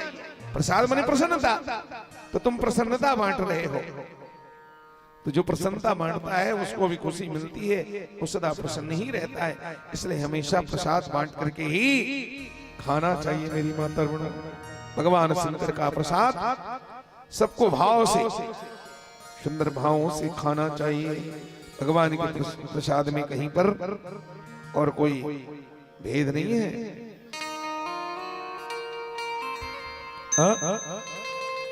कुछ बातें मैं रखता हूं विद्वानों का, अपने गुरुदेव भगवान के द्वारा दिया हुआ प्रसाद है। इस प्रसाद को मैं आप तक पहुंचाने का प्रयास करता हूं। शास्त्र तो पीछे रहा, शास्त्र की बातें तो पीछे रही। बुद्धिमान मनुष्यों को अपनी बुद्धि से काम लेना चाहिए। भगवान ने बुद्धि दिया है तो थोड़ा बुद्धि का। वेद में लिखा है एकम ब्रह्म द्वितीयम नास्ति, सत्यम सत्यम नेह नास्ति किंचित, है अर्थात पर ब्रह्म परमात्मा एक ही है, अनेक नहीं है नहीं। संसार में जितने भी पंथ हैं, ग्रंथ हैं, संत हैं, संसार में सबने यही माना कि सबका मालिक, सब लोग यही बोलते हैं ना। साईं बाबा ने तो यही शिक्षा दे दिया। अरे उसके पहले साईं बाबा से अरबों साल पहले वेदों में लिखा है एकम ब्रह्म द्वितीयम नास्ति, एकम सद विप्रा बहुधा वदन्ति। साईं बाबा ने केवल हिंदी में कहा, उसके पहले ये हमारे समाज में पहले से प्रचलित है सबका मालिक है। तो सज्जनों, मुसलमानों के कुरान में, ईसाइयों के बाइबल में, अन्य संप्रदाय के अन्य ग्रंथों में एक ही ईश्वर को जगत का कर्ता धरता भरता संघर्ता माना जाता है। अर्थात जगत में जितने संप्रदाय हैं, आचार्य हैं, विद्वान हैं, सबने एक ही निर्गुण निराकार परमात्मा को ही माना है। दो नहीं माना, एक ही माना है। यदि बात निश्चित है कि ईश्वर एक ही है तो इसी ईश्वर को कोई शिव रूप से, कोई विष्णु रूप से पूजन करता है। कल मैंने निवेदन किया था, कल बताया था, एक ही ईश्वर को सब अलग अलग भावों से पूजते हैं। देखो यहां लिखा है कोई उसी विष्णु के रूप में पूजता है, वैष्णव यम शब्द ब्रह्म। कल मैंने एक श्लोक गाया था, यम वैदिका मंत्र तिस्रहि पुराणम इंद्रम यमम मातरिश्वानमाहो वेदांतनो निर्वचनीयमेकम यम ब्रह्म शब्देन विनिर्दशन्ति सैवायमी समशिव इत्यवोचन यम वैष्णवा विष्णुरिति स्तुवन्ति बुद्धस्तथा अर्हन्निति बौद्धजैना सतश्री अकाले च तिथि सिख संता शास्तेति केचित् कचित कुमार स्वामीति मातेति पितेति भक्ता यम प्रार्थयन्ते जगदीशितारम सह एक एवं प्रभुरद्वितीय। वो परमात्मा एक है, वो डबल नहीं है, दो नहीं है, उसके रूप अनेक हैं, उसकी मूर्तियां अनेक हैं, उसके पूजने वाले उनके भक्त अनेक हैं, लेकिन कुल मिला के वो परमात्मा एक है। यही बात यहां लिखा है, ध्यान देकर सुनना। कोई उसे विष्णु के रूप में, कोई देवी के रूप में, कोई सूर्य के रूप में, कोई गणेश के रूप में पूजते हैं, भजते हैं, तो सब एक ही परमात्मा के अनेक रूप हैं। तो फिर उनके प्रसाद को खाने में क्या दोष है? जब एक ही ईश्वर एक रूप रूपाय होकर के विष्णु में प्रभु विष्णु में अनेक रूप रूपाय विष्णु में, इस विष्णु सहस्त्रनाम में आता है। तो इस प्रमाण के अनुसार भगवान अनंत रूप हैं। फिर भगवान के प्रसाद में कोई भेद नहीं है। भगवान शंकर का नैवेद्य सबको खाना चाहिए। जो कहते हैं भगवान शंकर का प्रसाद नहीं खाना चाहिए, वो अज्ञानता के कारण ऐसा बोलते हैं। उनको वेदों का शास्त्रों का ज्ञान नहीं। मेरी माता बहुत बढ़िया बात है।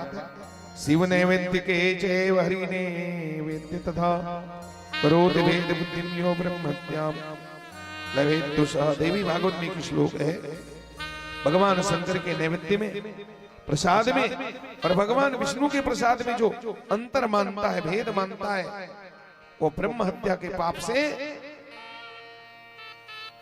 ग्रसित हो जाता है, उसको ब्रह्म हत्या का पाप लगता है।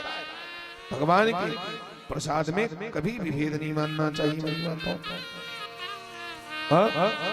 ऐसे भगवान की प्रसाद है, भाव से जो खिलाओ भगवान सब स्वीकार करते हैं। पत्रम पुष्पम फलम तोयम यो मे भक्त्या पृच्छति। जो भी भाव से मुझे, और सच तो ही है, भगवान भाव के भूखे हैं। भगवान का प्रसाद सबको खाना चाहिए। यहां एक बात और लिखा है, क्या? जहां चंड का अधिकार हो, उस प्रसाद को शिवलिंग में जो चढ़ा हुआ है, उस चंड के अधिकार उसको मनुष्य को नहीं खाना चाहिए। मेरी माता, जब पूजा करते हैं तो दोना में जो भगवान को ऐसे दिखा करके जो साइड में रखा जाता है ना, उसको खाते हैं।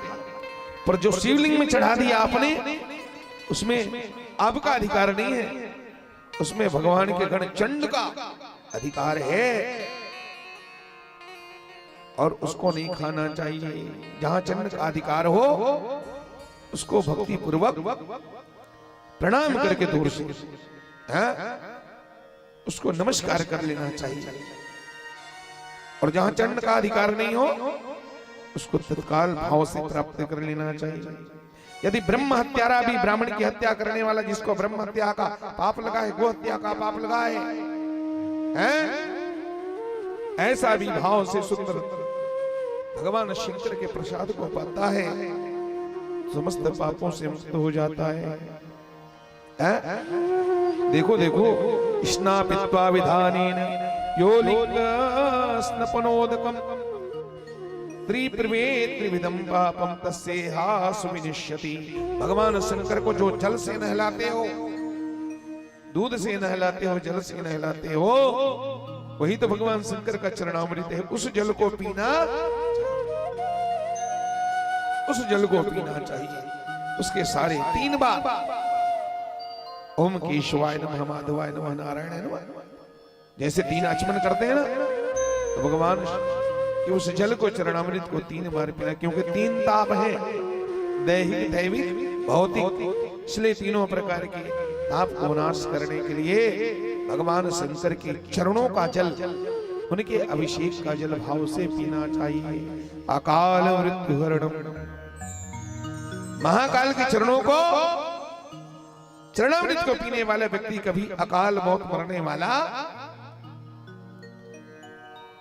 अकाल मृत्यु वो मरे जो काम करे चांडाल का, मौत उसका क्या बिगाड़े जो भक्त हो महाकाल का।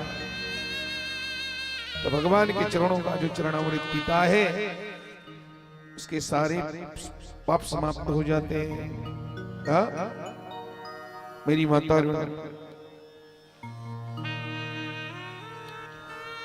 और यहां तक वर्णन आता है, अगर शिवलिंग में चढ़ा हुआ प्रसाद है वो तो चंड का है। अब मन में भाव आ गया कि प्रसाद हम खा ले जाने अनजाने, तो कहते हैं उस प्रसाद को अगर तुमने शालिग्राम शिला से टच कर दिया, शालिग्राम को छुआ करके, तो वो प्रसाद भी ग्राह्य हो जाता है। मेरी बताओ, भगवान शालिग्राम की शिला से स्पर्श करने से पवित्र हो जाता है। इसलिए हे महात्माओं, शिवलिंग के ऊपर जो भी द्रव्य चढ़ाया जाता है, यह स्पष्ट लिखा है, शिवलिंग के ऊपर में जो भी द्रव्य, कोई भी द्रव्य चढ़ाया जाता है वो अग्राही है? और जो लिंग के स्पर्श से बाहर है उसे अत्यंत पवित्र माना जाता है। समझ गए? हाँ, उसको बाहर माना, पवित्र माना जाता है। मेरी माताओं, इस प्रकार से सूत जी महाराज कहते हैं, शिव नैवेद्य का निर्णय मैंने बताया है। अब बेलपत्र की महिमा को मैं तुम्हारे सामने रखता हूं। बोलो भक्त वत्सल भगवान की जय। चलो मेरे साथ आप लोग थोड़ा सा भजन कर लो। आहा, 3 बेलपत्रे में क्या बल है? कोई तो कारण है, भगवान शंकर को बेलपत्र बहुत पसंद है। मेरी माता और मेरा, 3 बेलपत्रे में क्या बल है, जिसमें भोला मगन है। 3 बेलपत्रों में क्या गुण है, जिसमें भोला मगन है। हरे 3 पत्तों में क्या बल है, जिसमें भोला मगन है। हरे 3 पत्ते में क्या बल है, जिसमें भोला मगन है। हरे 3 पत्तों में क्या बल है, जिसमें भोला मगन है। हरे 3 पत्ते में क्या बल है, जिसमें भोला मगन है। सरजू मगन है, गोमती मगन है। सरजू मगन है, गोमती मगन है। ओहो, सरजू मगन है, गोमती मगन है। सरजू मगन है, गोमती मगन है। गंगा में ऐसा क्या बल है, जिसमें भोला मगन है। गंगा में ऐसा क्या बल है, जिसमें भोला मगन है। वो हरे 3 पत्तों में क्या बल है, जिसमें भोला मगन है। हरे 3 पत्ते में क्या बल है, जिसमें भोला मगन है। बेलपत्र गंगा जल चढ़ाते रहो। बेलपत्र गंगा जल चढ़ाते रहो। बेलपत्र गंगा जल चढ़ाते रहो। बेलपत्र गंगा जल चढ़ाते रहो। भोले को दिल से मनाते, भोले को दिल से मनाते करो। भोले की ज्योति जलाते रहो। भोले की ज्योति जलाते रहो। बेलपत्र गंगा जल चढ़ाते रहो। बेलपत्र गंगा जल चढ़ाते रहो। रोज दिवाली रोज दिवाली मनाते रहो। रोज दिवाली मनाते रहो।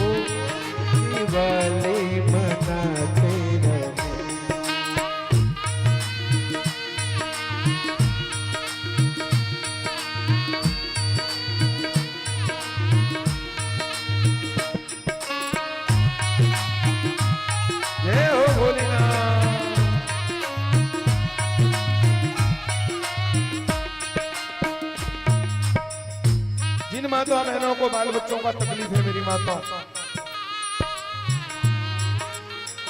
जिनकी गोदी सुना है, गो माता के दूध रोज भगवान शंकर को चढ़ाना चाहिए।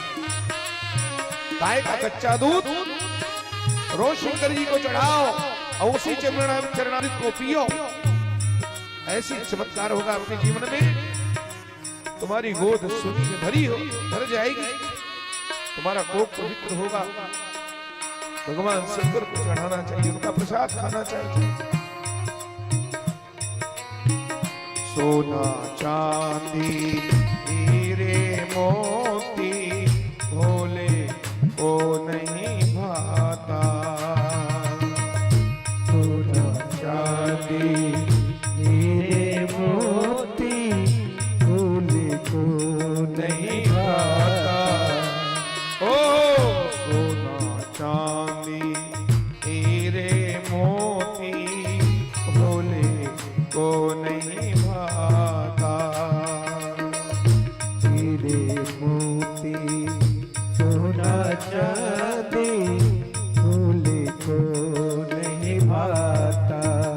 बेल पत्र और गंगा जल से ये तो खुश हो जाता, बेल पत्र और गंगा जल से फूले खुश हो जाता। भांग धतूरा, भांग धतूरा खिलाते रहो, भांग धतूरा खिलाते रहो, भोले को दिल से मनाते,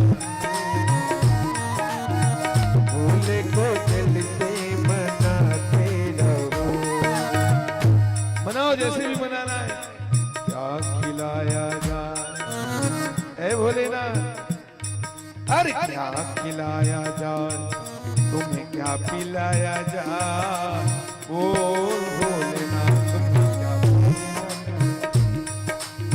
क्या भोलेनाथ तुम्हें क्या भोग लगाया जाए, क्या खिलाया जाए, हमें क्या पिलाया जाए, क्या खिलाया जाए, तुम्हें क्या पिलाया जाए, ओ भोलेनाथ तुम्हें क्या भोग लगाया जाए, ओ भोलेनाथ तुम्हें क्या भोग लगाया जाए।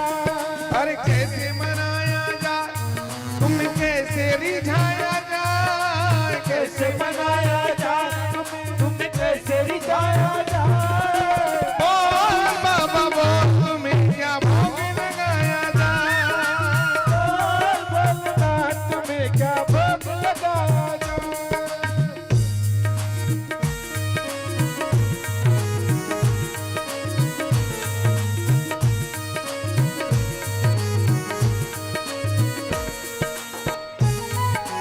जय हो, खुश हो गई दीदी।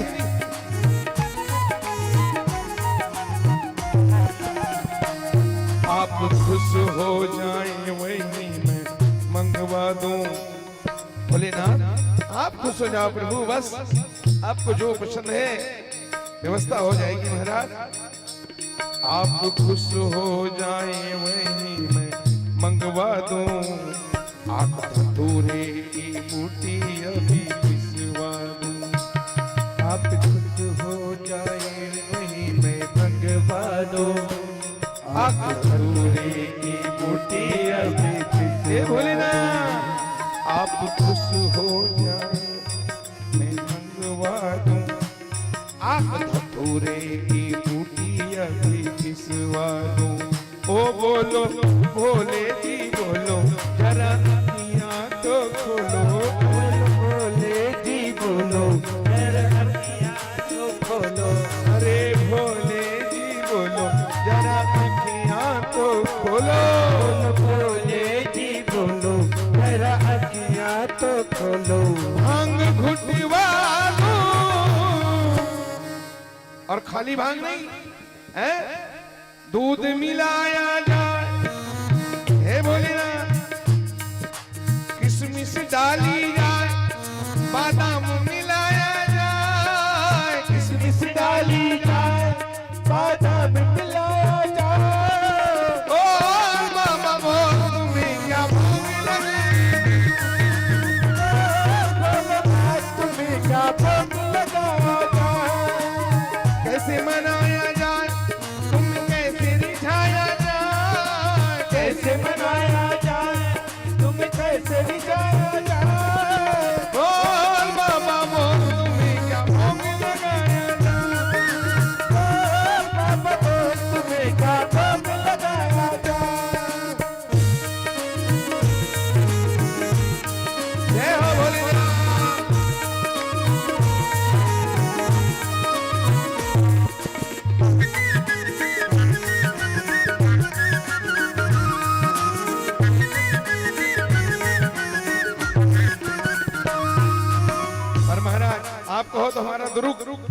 प्रसिद्ध है मिठाई के लिए।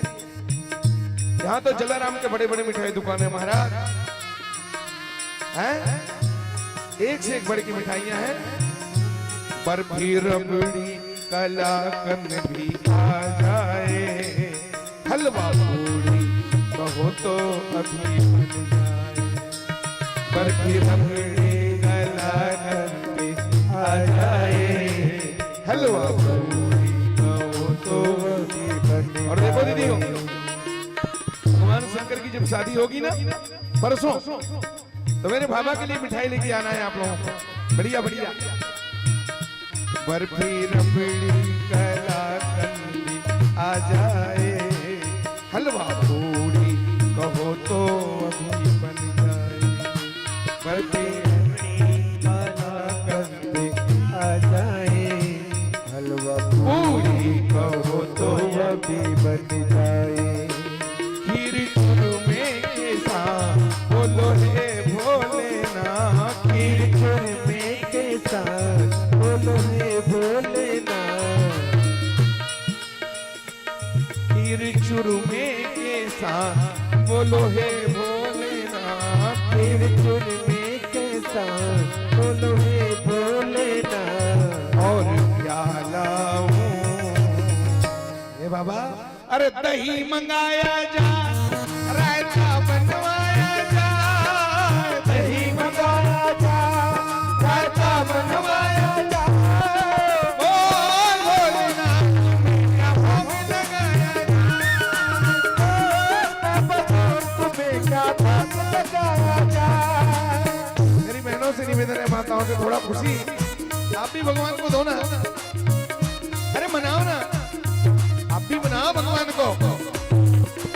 दही मंगाया जाए, रायता बनवाया जाए, दही मंगाया जाए, रायता बनवाया जाए। बोल भोलेनाथ तुम्हें क्या भोग लगाया जाए, भोलेनाथ तुम्हें क्या भोग लगाया जाए।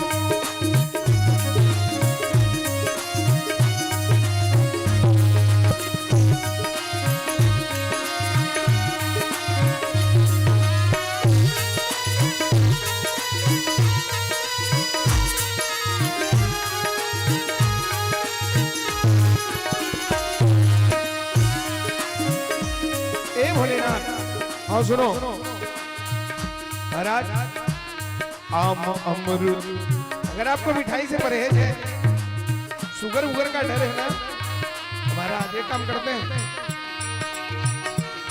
आम अमरूद खाओ बाबा, खरबूजा सेब संतरा अनार ले लो तरबूजा।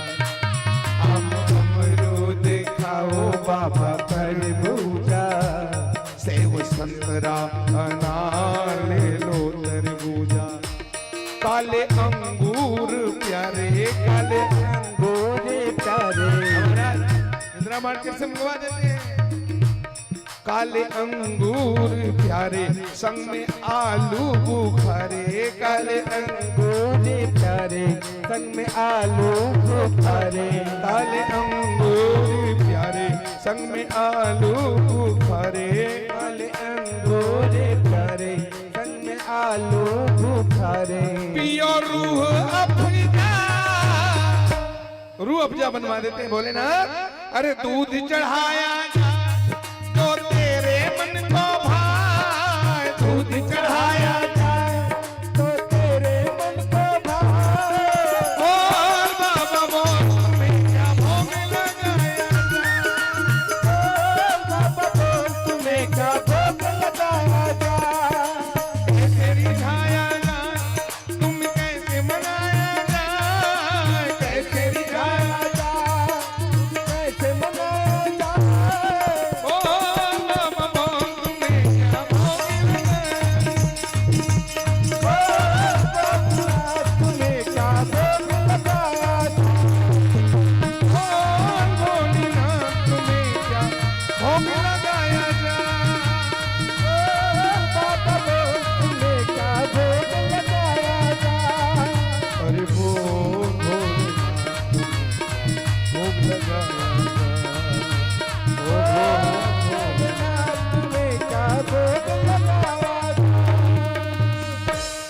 बोलो गौरी शंकर भगवान की जय। नमः पार्वती पते हर हर महादेव।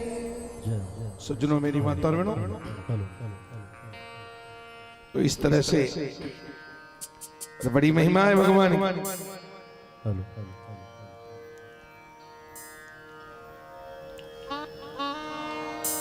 बिल्लमूले जलेरियस्तु मूर्धान विसिंचते सर्वतीर्थस्नातस्य स्यात् एव भूरि पावन। बड़ी महिमा है माताओं भगवान की, क्या कहना। संसार में जितने भी प्रसिद्ध तीर्थ हैं, बड़े बड़े तीर्थ, वो सारे तीर्थ जो हैं बेल वृक्ष के जड़ में निवास करते हैं।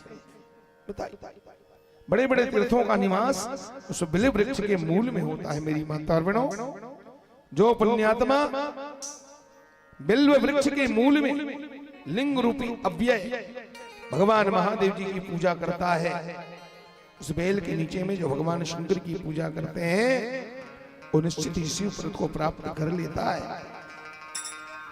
जो बेल वृक्ष के मूल में शिव जी को मस्तक पर अभिषेक करता है, भगवान शंकर की पूजा अभिषेक करता है, उसे समस्त तीर्थों में स्नान करने का फल प्राप्त होता है। मेरी माता और बहनों, इस बेल वृक्ष के मूल में बने हुए उत्तम थाले को जो जल से परिपूर्ण कर देता है, जो थाना बनता है ना वृक्ष में, उसको जल से भर दो।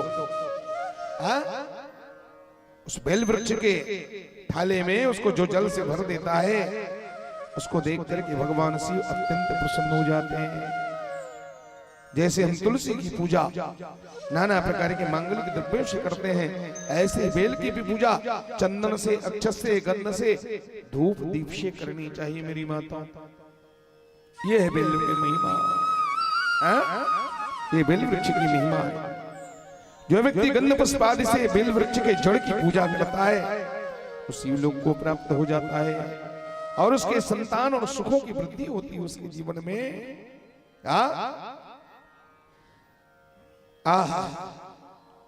हाथों से पकड़ के उसके नौ पल्लवों को पकड़ करके जो भगवान की पूजा करता है, समस्त पापों से मुक्त हो जाता है। मेरी माता बहनों, जो पुरुष भक्ति पूर्वक बेल वृक्ष के नीचे एक शिव भक्त ब्राह्मण को भोजन कराता है, सुनो या क्या बात है, जो कोई भी भक्तजन इस बेल वृक्ष के नीचे बिठा करके किसी एक और ब्राह्मण को भोजन कराता है, तो क्या मिलता है? तो कहते उसे करोड़ों करोड़ों मनुष्यों को भोजन कराने का पुण्य मिलता है। इतना पवित्र वृक्ष है। मेरी माता और बहनों, आहा, जो बेल वृक्ष के नीचे दूध और घी से युक्त अन्न, घी और दूध से बना हुआ अन्न यानी खीर और किसी शिव भक्त को प्रदान करता है, वो जिंदगी में कभी दरिद्र नहीं हो सकता, वो कभी दरिद्र हो ही नहीं सकता है।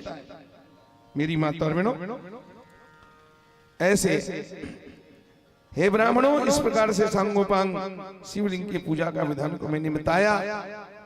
बेल वृक्ष की बड़ी महिमा है, जितना गाऊं उतना ही कम है। फिर भी मेरी माताओं में मैं और बताता हूं, शास्त्रों का आधार लेकर के। बेल वृक्ष की बड़ी महिमा यहां पर सूत जी महाराज कहते हैं, त्रिदलम त्रिगुणाकारम बिल्वाष्टक, इसकी स्तुति करते हैं। कई लोगों को ये सब याद रहता है, ब्राह्मणों को तो अक्सर याद ही होते हैं। त्रिदलम त्रिगुणाकारम त्रिनेत्रम चत्रधायुधम त्रिजन्म पाप संहारम बिल्वपत्रम शिवार्पणम। 3 दल वाला, ये सतोगुण, रजोगुण और तमोगुण, ये सूर्य, चंद्रमा और अग्नि के प्रतीक के रूप में त्रिनेत्र स्वरूप हैं।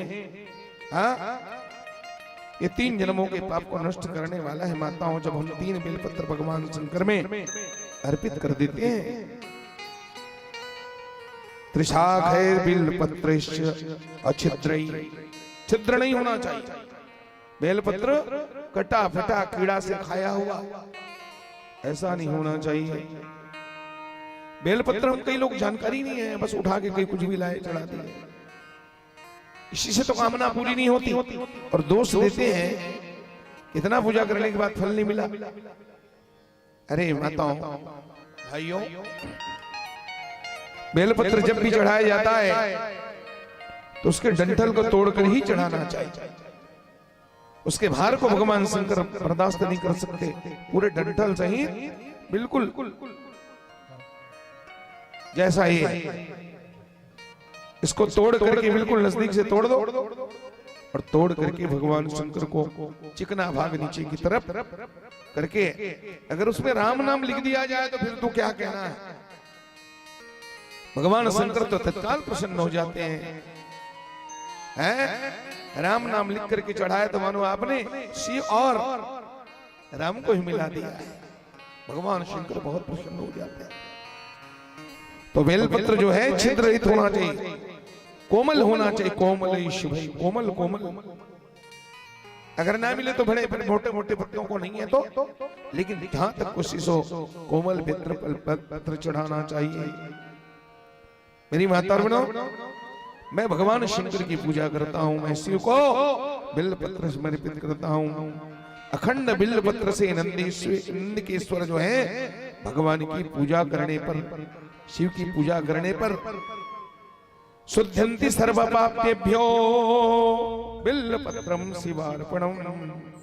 मनुष्य जो है समस्त पापों से मुक्त होकर के शुद्ध हो जाता है। मेरे द्वारा किया गया भगवान शिव को ये बिल्वपत्र का समर्पण कदाचित ब्राह्मणों को शालिग्राम की शिला के समान, सोम यज्ञ के अनुष्ठान के समान महान पुण्यशाली हो, इसलिए भगवान शंकर में और बिल्वपत्र चढ़ाते हैं। मेरी माता बहनों, दंत कोटि सहस्राणि वाजपेयी शतानि च, दंत कोटि करोड़ों गज दान का, हाथी दान का, सैकड़ों वाजपेयी यज्ञ के अनुष्ठान का, करोड़ों करोड़ों कन्याओं के, कोटि कन्या महादानम। हमारे यहाँ कन्यादान को सबसे बड़ा माना जाता है।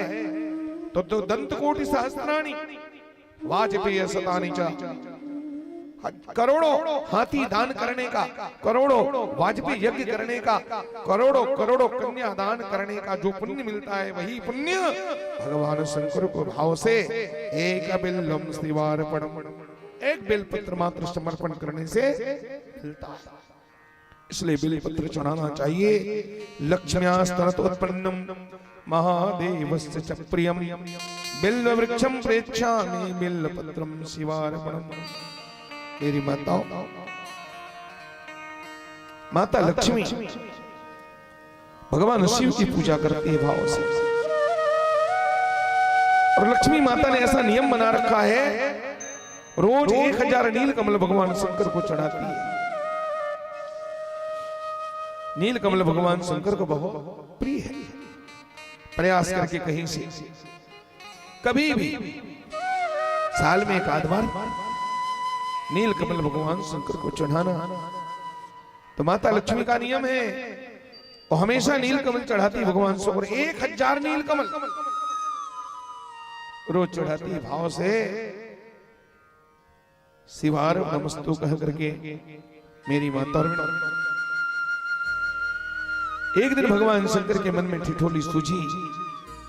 उस औरधानी ने कहा, आज तो लक्ष्मी की परीक्षा लेना चाहिए, इतनी भक्ति दिखाती है। भगवान शंकर ने, लीला बिहारी शंकर जी ने अपनी लीला से एक कमल पुष्प को वहां से हटा दिया, गायब कर दिया।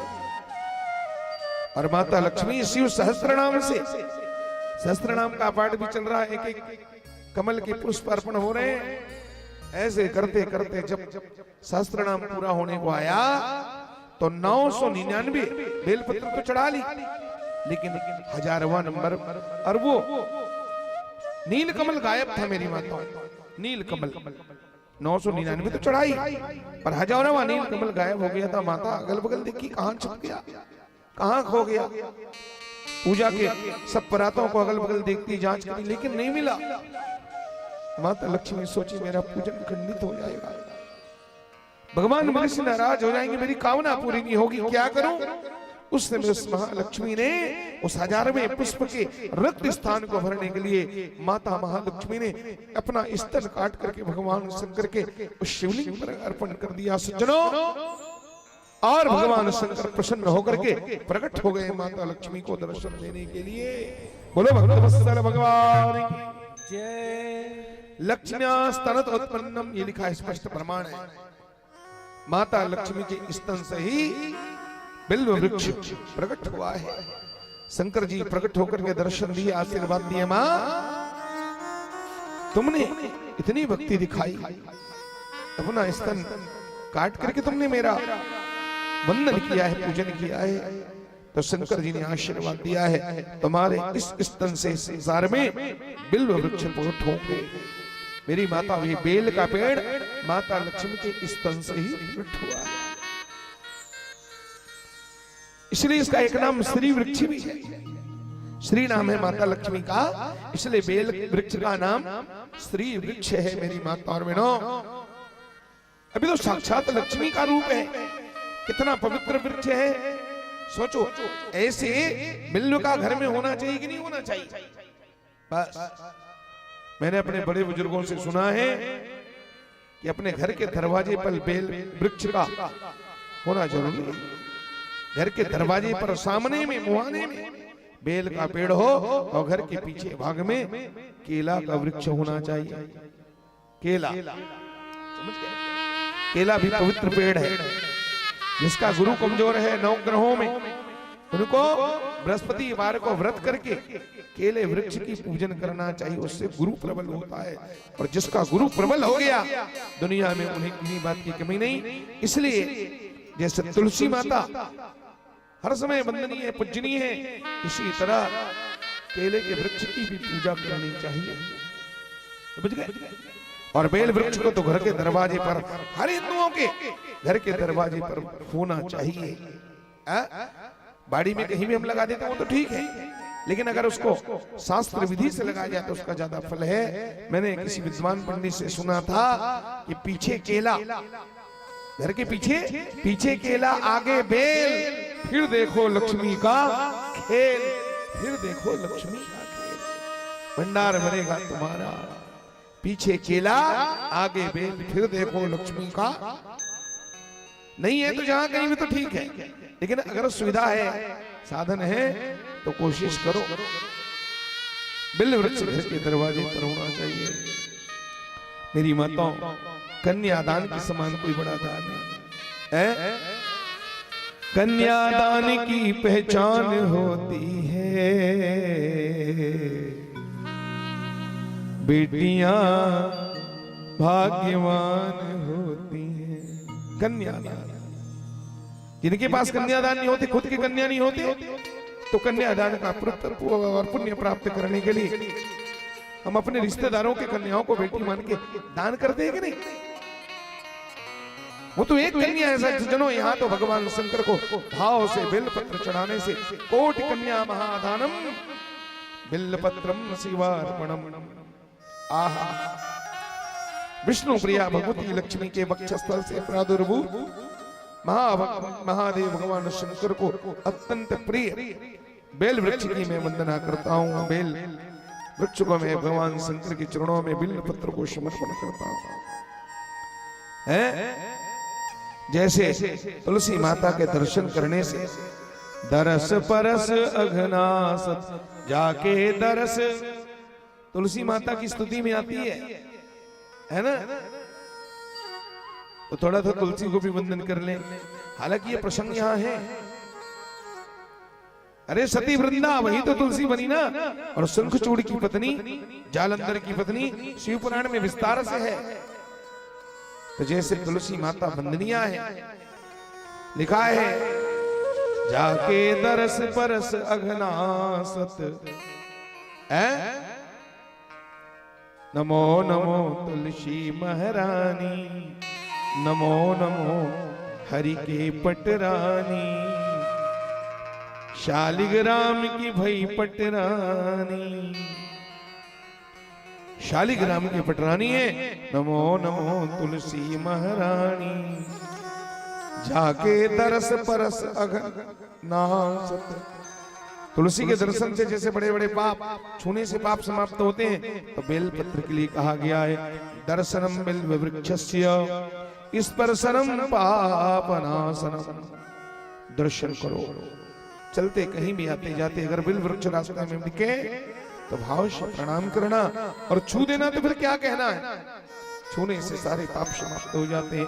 अघोर पाप संहारम, ऐसा पाप जो वज्र बन गया है, वज्र के समान जो मिटाए नहीं मिटता, ऐसे अघोर पाप भी भगवान शंकर के उस बिल्व पत्र अर्पण करने से समाप्त हो जाते हैं। मेरी माता मूल तो ब्रह्म रूपाय मध्यतो विष्णु रूपिणे अग्रतः शिव रूपाय बिल्वपत्रम शिवार्पणम। ब्रह्म वो जो बिल्वपत्र का मूल भाग वो भगवान ब्रह्मा है, मध्य भाग भगवान विष्णु का रूप है और अग्र भाग भगवान शंकर का रूप है। ये ब्रह्मा विष्णु महेश त्रिदलम त्रिगुणाकारम, जो त्रिदल है ये मनो तीन देवता है, ब्रह्मा विष्णु महेश के समान है।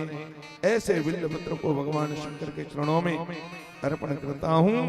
आहा, जो भगवान शिव के चरणों में बैठ करके इस बिल्वाष्टक स्तोत्र का पाठ करता है, अंत में सभी पापों से मुक्त होकर के उस शिवलोक को पदार्पण करता है। मेरी माताओं, भगवान शंकर का एक शिव स्तोत्र रत्नाकर गीता प्रेस गोरखपुर से ये पुस्तिका है। इसमें लिखा है शिव स्तोत्र रत्नाकर, इसमें रत्न भरे हीरे मोती भरे हैं। ये पुस्तिका बहुत सहज ढंग से उपलब्ध हो सकता है आप सबको। मेरी माता और बहनों, ये 20-25 रुपए से ज्यादा का पुस्तक नहीं है, गीता प्रेस गोरखपुर से निकलता है और यहाँ उजाला भवन में आपको सहज ढंग से मिल जाएगा। इसमें शंकर जी के हजारों स्तुति हैं, जितने भी ग्रंथ हैं, कहीं भागवत से, कहीं रामचरितमानस का रुद्राष्टक है, गोस्वामी जी ने कहा नमामि शमीशा निर्वाण, वो सारे इसमें छपे हुए।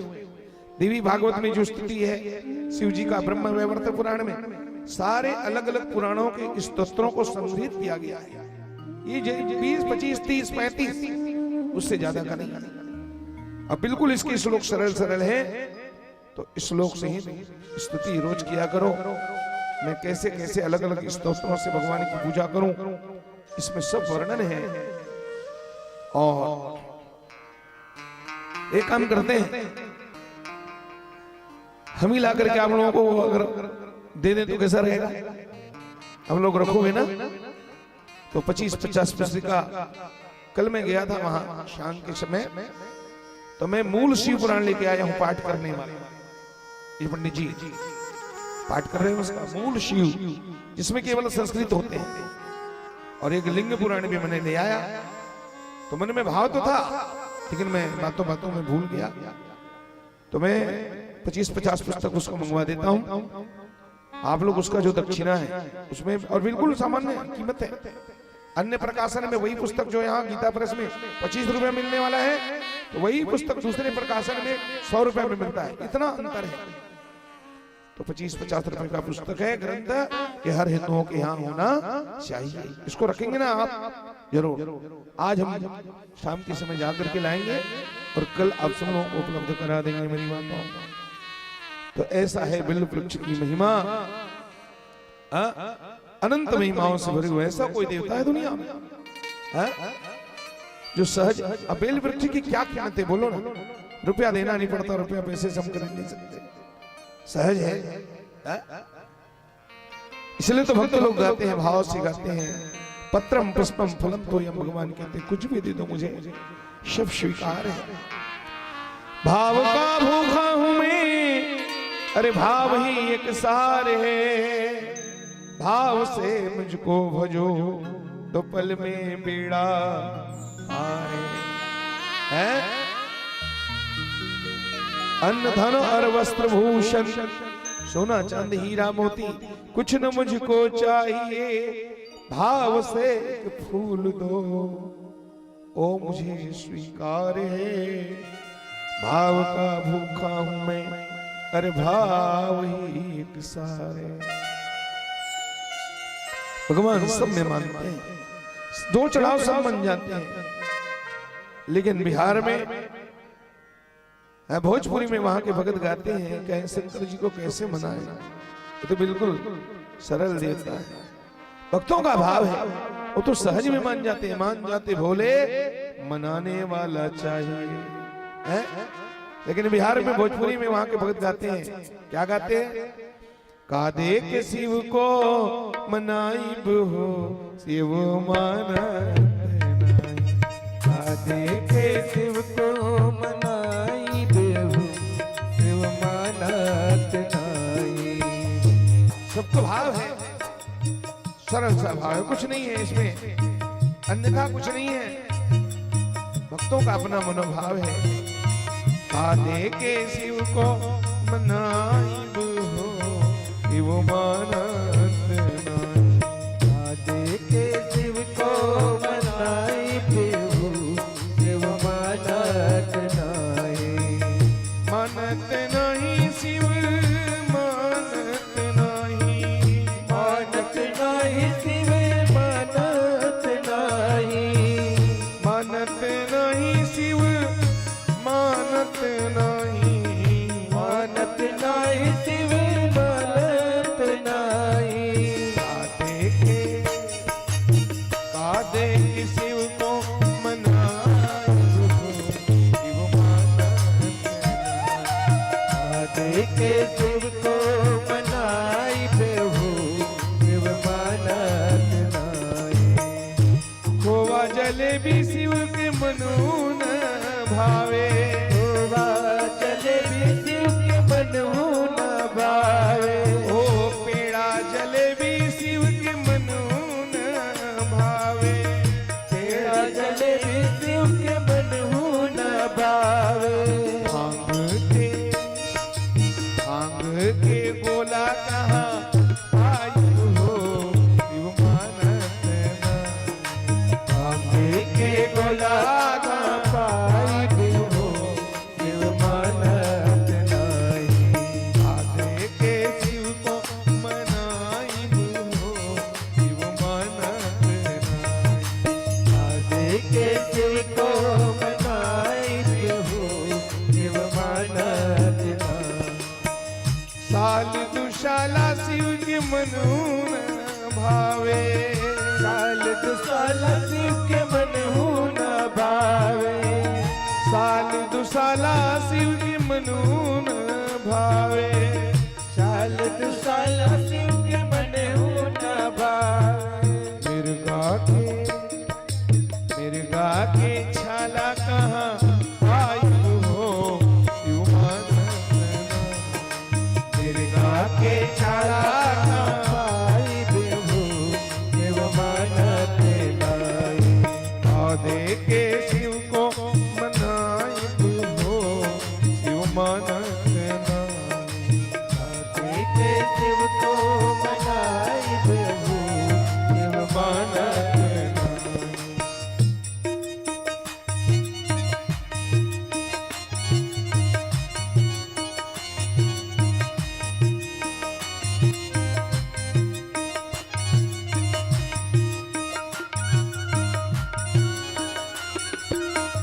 हीरा मोती शिव के मनु न भावे, हीरा मोती शिव के मनु न भावे, हीरा मोती शिव के मनु न भावे, हीरा मोती शिव के मनु न भावे। राम के माला कहाँ पाई हो शिव मानत नहीं, राधे के माला कहाँ पाई हो शिव मानत नहीं। हो और माता पार्वती यही बात की उलाहना दी है, वो प्रसंग बाद में आने वाला है। जब दुल्हन बन के पार्वती आई ना, तो इतना शंकर जी के लिए भड़क गई, पूरा घर अस्त व्यस्त, और नारद जी रंग रंग के चढ़ा दे रहा लाई। शंकर जी की प्रशंसा कर करके नारद जी पार्वती को ऐसे फुलाए थे। अब माता पार्वती जब दुल्हन बन के आई कैलाश में, अब भगवान के रंग ढंगला पूरा घर तो वाला देखी शास्त्र व्यस्त है, तो माता पार्वती इतना ताना मारे है ताना मारी, तुम तो ठहरे बड़भागी, तुम तो ठहरे बड़भागी, मुझको क्या खिलाओ, तुम तो ठहरे बड़भागी, मुझको क्या खिलाओगे, तुम तो ठहरे बड़भागी, मुझको क्या खिलाओगे, तो ठहरे बड़भागी, मुझको क्या खिलाओगे, मुझको क्या पता था कि, मुझको क्या पता था कि रोज भांग पिसवाओगे,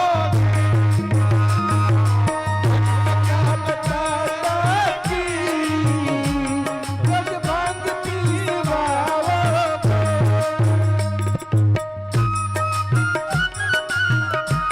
जय हो भोलेनाथ।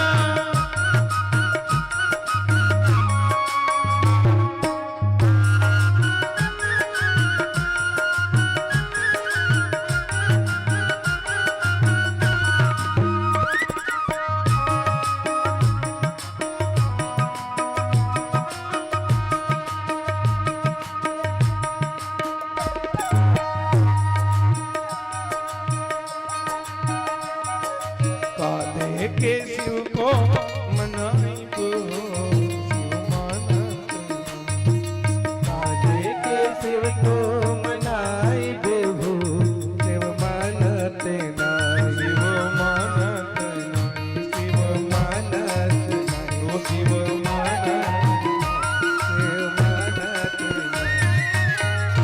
बोलो गौरी शंकर भगवान की जय। थोड़ा याद दिलाना इसको, मैं आपको बहुत सुंदर भावों से सुनाऊंगा, बहुत प्यारा सा वचन है। आगे की चर्चा आगे करेंगे, अभी इतने में संतोष कर लिया जाए। बोलो भक्त वत्सल भगवान की जय, बोलो श्री शिव महापुराण की जय, व्यास नारायण सूर्य जी महाराज की जय, श्री सुखदेव भगवान की जय, श्री मातृशक्ति की जय, संत समाज की जय, सुभाष नगर पावन धाम की जय, बोलो चंडी मैया की जय। नमः पार्वती पदे हर हर महादेव। 1-1.5 घंटे के बाद फिर मिलेंगे माताओं, है ना? फिर बहुत सुंदर सती चरित्र कोशिश करूंगा, सती चरित्र शुभारंभ हो जाए शाम के समय। रुद्राक्ष की चर्चा थोड़ा भस्म के बारे में संकेत करते करते हम सती चरित्र सुनेंगे। आज से वो लीला प्रसंग शुरू करेंगे। आज और कल सती चरित्र और परसों फिर पार्वती मंदिर, है ना? वो सब होना है।